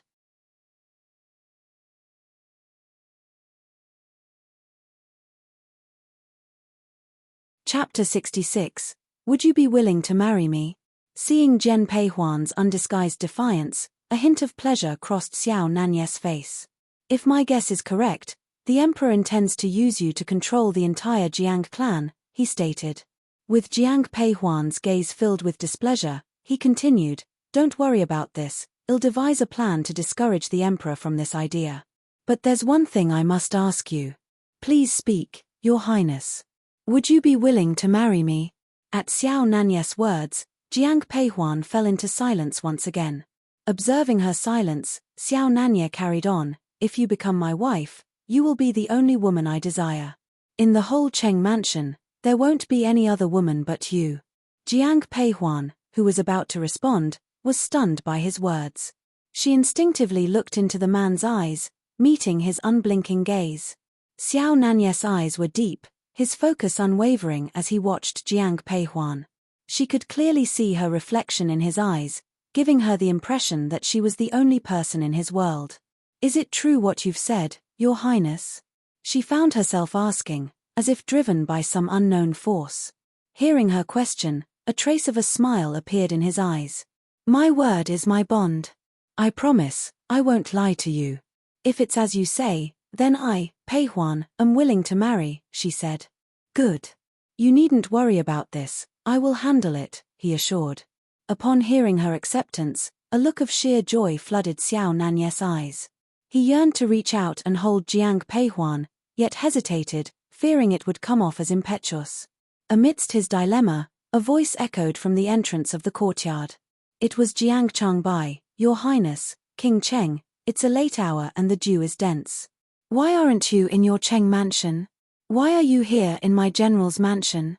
Could it be that my general's mansion possesses a unique charm?"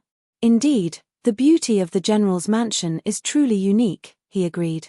Jiang Changbai had spoken those words on purpose, but to his surprise, Xiao Nanya took them seriously and nodded. Hearing Xiao Nanya's agreement, Jiang Changbai's eyes blazed with anger. Seeing Jiang Changbai about to step forward, Zhejiang Peihuan turned to Xiao Nanya and said, "It's late, Your Highness. Please return. Thank you for coming to inform me about today's matter.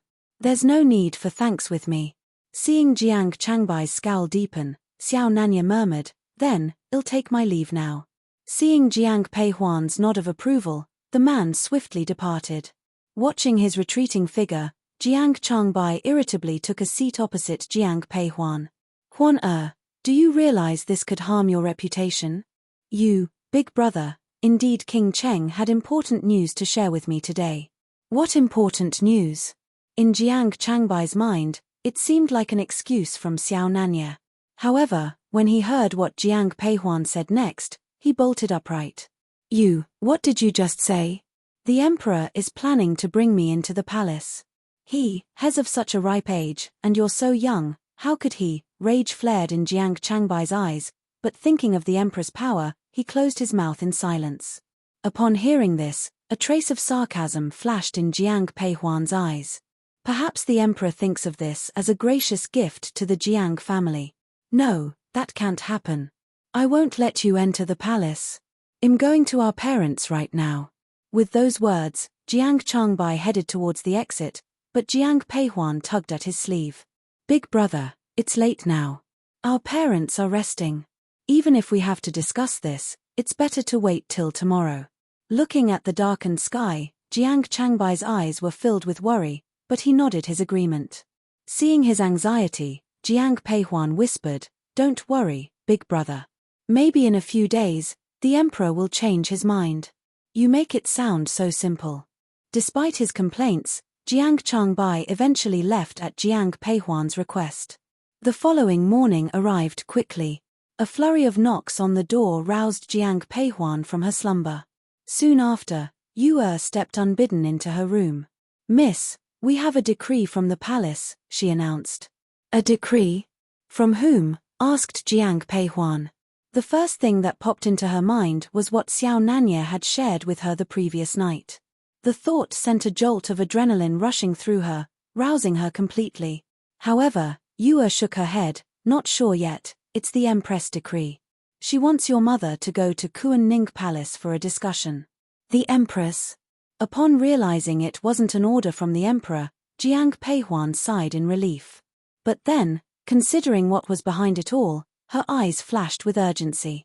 Looking at Yu, she quickly commanded, "Hurry, help me get ready and let's go to mother's place." "Yes." After a short while, Jiang Peihuan, along with Yu, made their way to Yanglin where Jiang Hong and Jiang Changbai were present. Upon seeing Jiang Peihuan, Shui Yang instantly took her hand. "Huan, your elder brother has already informed us about the matter. Don't worry. Even if it means I have to die, I won't let you marry into the palace. Mother, if it means saving you, then I'd rather marry into the palace." "Let's not rush," Jiang Hong interjected, "we still don't know the full story." He then addressed Shui Yang, "If the Empress brings up Huan, find an excuse to deflect it. Don't worry, I know what to do." The palace's guests were still waiting in the parlor, so after a brief exchange, Shui Yang proceeded to the carriage that would transport her to the palace. Looking at Shui Yang's back as she left, Jiang Peihuan's eyes filled with worry. The palace was a world beyond her control. In the imperial palace. "Madam, the carriage can only take you this far." Upon arrival at the palace gate, a young eunuch spoke to the carriage, and then Shui Yang lifted the curtain and held the servant girl's hand as she walked down. "Thank you, eunuch." As she spoke, her servant girl discreetly handed the eunuch a pouch. After weighing the pouch, a wider smile spread across the young eunuch's face. "I'll escort you to the Empress Kuan-Ning Palace," he declared, leading the way while Shui Yang, holding her servant's hand, followed. As she spoke, she walked forward. Shui Yang held the servant girl's hand and followed behind. Some time later, Shui Yang entered the Kuan-Ning Palace. Observing the Empress seated at her throne, Shui Yang advanced, knelt, and saluted. "Your servant pays respect to the Empress. Please rise, madam." The Empress was poised and majestic, appearing only in her early 30s despite her actual age of over 40, thanks to her excellent self-care routine. Upon seeing Shui Yang, the Empress greeted her with a warm smile. "Please be seated, madam. I invited you here today just for a friendly chat." "Thank you, Empress." With respect, Shui Yang took her seat and then asked, "May I know what the Empress wishes to discuss? I've heard that your eldest daughter, Miss Jiang, is endowed with beauty and talent. Does she have any marital arrangements yet?" Upon the Empress' mention of Jiang Peihuan, Shui Yang felt her heart skip a beat, yet she replied calmly, in response to the Empress, "My daughter is yet to be married."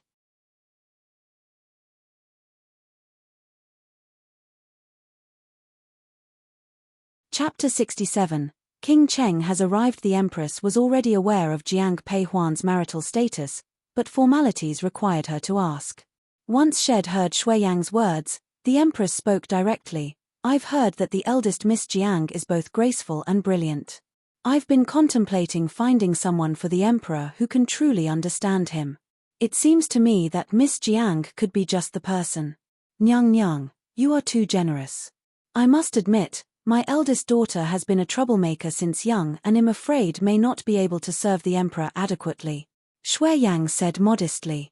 Shui Yang hadn't anticipated the Empress would be so forthright. Stunned, she found herself sinking to her knees. Everyone in the harem was far from naive, particularly the Empress. Upon hearing Shui Yang's words, she instantly grasped their implications. She frowned, her gaze settling on Shui Yang with evident displeasure. "Are you implying that Madame Jiang does not wish for her daughter to join the palace?" "No, not at all, Nyang Nyang. It's just that my daughter may not be up to the task." "I fear that's enough, madam. No need for such empty excuses." The Empress cut Shui Yang off before she could finish, her gaze intense on the woman's pale face. Remembering her own daughter, she softened a bit. "You may rise now." "Thank you, Nyang Nyang." Once Shui Yang had regained her feet, the Empress spoke again. "Let me be honest with you. The reason for your summoning today was per the Emperor's wishes. I believe you are smart enough to understand the implications. Whatever was said here today will remain within these walls. Even if the Emperor inquires, I will protect you. But remember, if the Emperor issues a decree, I don't believe the Jiang family can afford to disobey." Servant. At the Empress' call, a nanny entered the room. Upon her entry, the Empress instructed her without hesitation, "Escort Madame Jiang out of the palace." "Of course, Nyang Nyang." The nanny turned to Shui Yang and said, "Madam, if you please. I shall take my leave now." After offering her respects to the Empress, Shui Yang left the Kuan-Ning Palace. As soon as she stepped outside the palace gates, a chill ran down her spine, and cold sweat drenched her back. The Emperor's resolve was clear from the Empress' words. "Madam." The servant from the Jiang mansion were waiting at the palace gate. Upon seeing Shui Yang exit, they hurried to meet her. "Return to the mansion, quickly." Noticing Shui Yang's grave expression, the attendant of the Jiang mansion wasted no time in cracking his whip. As the carriage arrived at the entrance of the Jiang mansion, Jiang Peihuan and Jiang Changbai were seen standing there, waiting. "Mother, why aren't you three standing here?" Upon seeing her children, Shui Yang forced a smile. Although Shui Yang appeared cheerful, Jiang Peihuan noticed the icy chill of her mother's fingertips when she moved forward to steady her. With a concerned frown, she gently asked, "Mother, did you catch a chill on your journey here?" "It's nothing. Let's go inside and talk." Seeing the worried look in Jiang Peihuan's eyes, Shui Yang patted her eldest daughter's hand. Outdoors, Shui Yang managed to hold herself together, but once they entered Yanglin, her discomfort became apparent. Staring at Jiang Hong, seated at the head of the table, she voiced her dismay. "Brother Hong, the Emperor is actually considering admitting Huan into the palace. How can he do this?" Hearing Shui Yang's words, a shadow crossed Jiang Hong's eyes, but he gripped Shui Yang's hand firmly. "Yang don't fret. Until the Emperor formally declares it, there's still hope. But it seems like the Empress believes the decree will come soon. Had I known this would happen, I wouldn't have surrendered the commander seal. Mother, be cautious. The walls have ears." When Shui Yang spoke without restraint, Jiang Peihuan quickly interrupted her. Realizing what she had just said, Shui Yang sighed heavily, slowly regaining her composure. Looking at her husband and eldest son, Shui Yang asked, "What do you think we should do?" "Father, mother, His Highness King Cheng also has feelings for sister." At this point, Jiang Xijin suddenly chimed in. Hearing this, Jiang Hong and Shui Yang involuntarily turned their gaze toward Jiang Peihuan, especially Shui Yang, whose eyes immediately took on a guarded expression. "Huan what is Xijin suggesting with these words?" "It's a long story." Jiang Peihuan hadn't anticipated her sister would suddenly voice such a sentiment. After giving her a pointed look, she recounted her experience of falling into the water and Xiao Nanye's marriage proposal. Hearing Jiang Peihuan's words, a spark ignited in Shui Yang's eyes. She turned to Jiang Hong and asked directly, "Brother Hong, you've had some interaction with King Cheng. What's your impression of him?" Hearing Shui Yang's question, Jiang Hong pondered a moment before responding, "My encounters with King Cheng have been limited. But from our conversations, he seems like a gentleman." "Father, some people aren't always as they appear on the surface." Jiang Changbai, who had been silent until now, couldn't help but murmur his disagreement with his father's assessment of Xiao Nanye. Although his voice was soft, everyone in the living room, all being practitioners of martial arts, could hear him.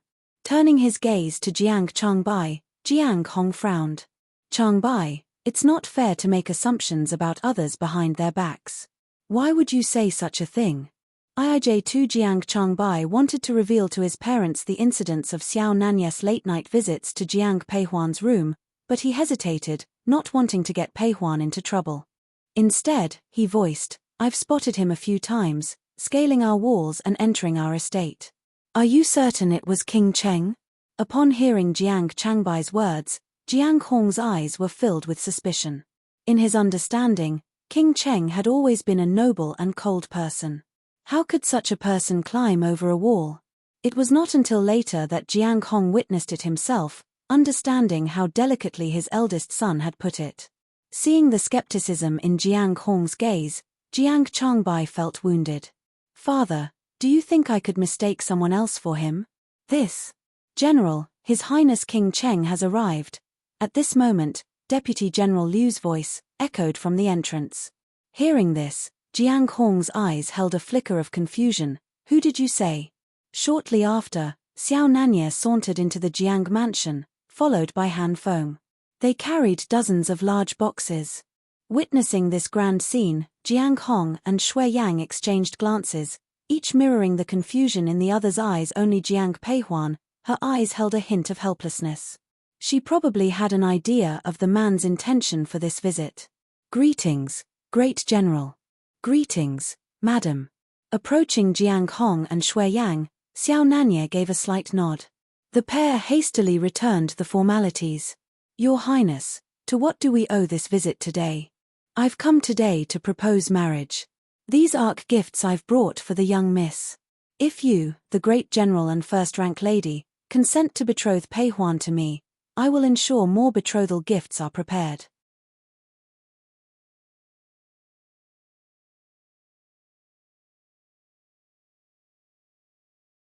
Chapter 68 I like Huana Your Highness, this comes as quite a surprise, Jiang Hong started.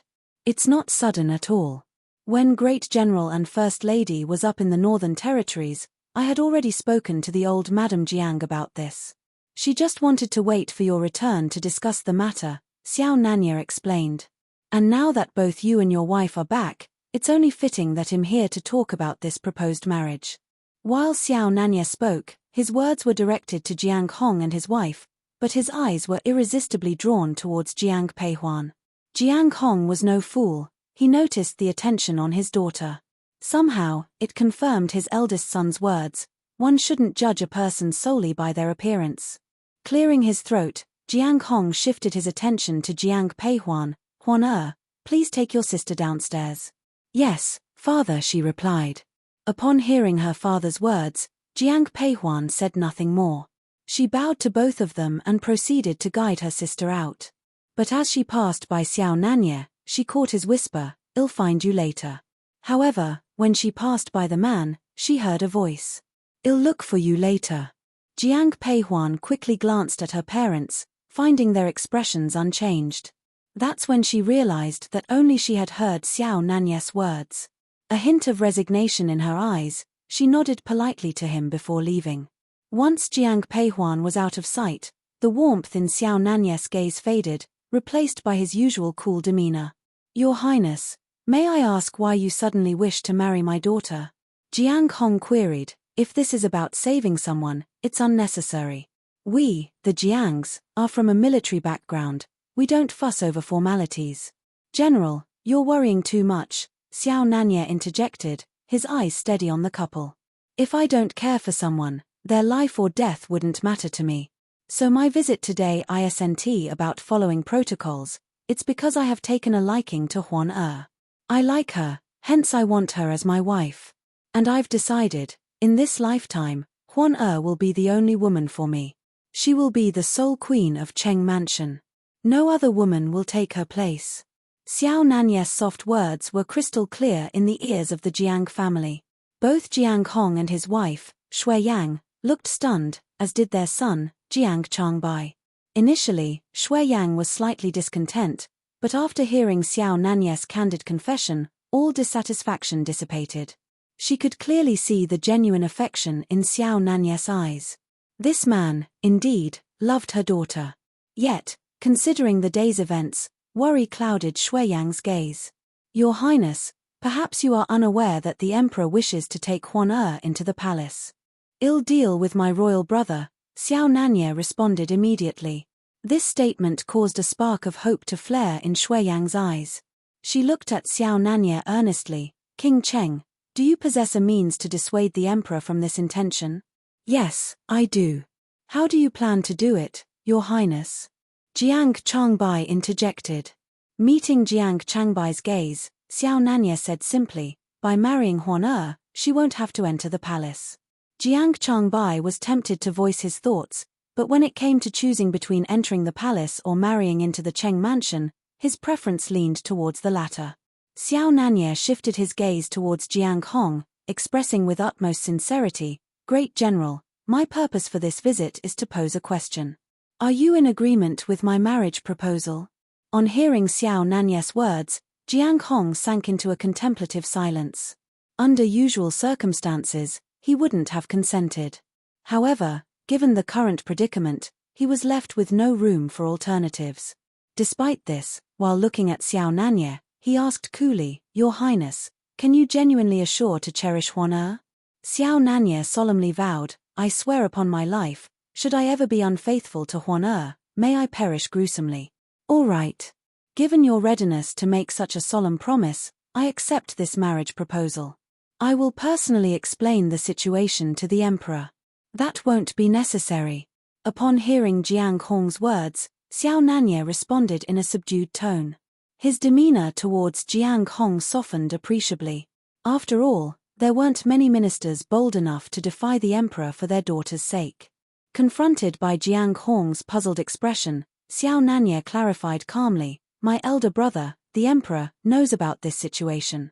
It's just my impulsiveness, recklessness even. He won't hold it against me. But, if you were to voice it, Great General, it would be considered defiance of the imperial decree, which would not bode well for the Jiang family. Now that both you, Great General, and your wife have given your consent, I shall proceed to the palace. Please prepare to receive the royal decree. Having said this, Xiao Nanya departed. However, he didn't leave the general's mansion, instead making his way to the plum garden. Plum garden. Eldest sister, in my opinion, you and King Cheng seem well matched, ventured Jiang Xijin. Xiao Nanya intended to walk in, but upon hearing Jiang Xijin's statement, he instinctively halted, curious to hear Jiang Peihuan's thoughts. Subsequently, the woman's gentle voice echoed, how are we a match? Eldest sister, you exude nobility and grace, while King Cheng possesses an unmatched charm. Together, you make a pair of exceptional couple. Thank you, third miss, for your kind words. I share the same sentiment, responded Xiao Nanya. Just as Jiang Peihuan was about to speak, she heard a voice behind her. Turning around, she saw the man standing at the doorway. Catching her eye, the man advanced slowly. Third miss, might I speak privately with your elder sister? King Cheng, as you wish. I'll take my leave, Jiang Xijin responded, curtsying to Xiao Nanye before cheerfully darting away. Watching the younger girl's retreating figure, Jiang Peihuan shook her head in mild exasperation. As she turned to face the man, she spoke softly. Xijin still carries the impetuousness of youth. Your Highness, please don't take it to heart. I find third misstatement rather insightful. I've recently asked for your hand from your parents. Your father has given his consent for our marriage. This. How can this be? Seeing Jiang Peihuan's surprised expression, Xiao Nanye's eyes gleamed with a hint of pride. If this were before, your father wouldn't have agreed so readily. But now, as long as I demonstrate sincerity, he will surely agree. But even if my father agrees, what about the emperor? Don't worry, I'll handle that. Seeing the concern in her eyes, the man unexpectedly reached out and gently touched her head.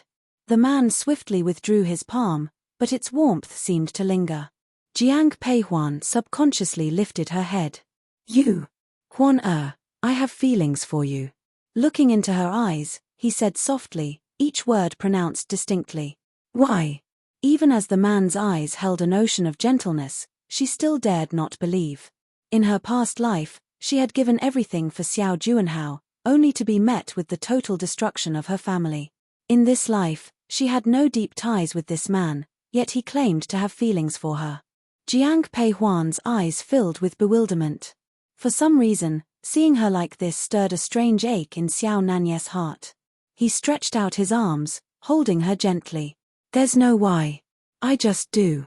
I simply have feelings for you. You're tuning in to the Dreamy Chapters YouTube channel. We're so grateful for your support, and don't forget to subscribe to join us on this incredible journey through captivating stories.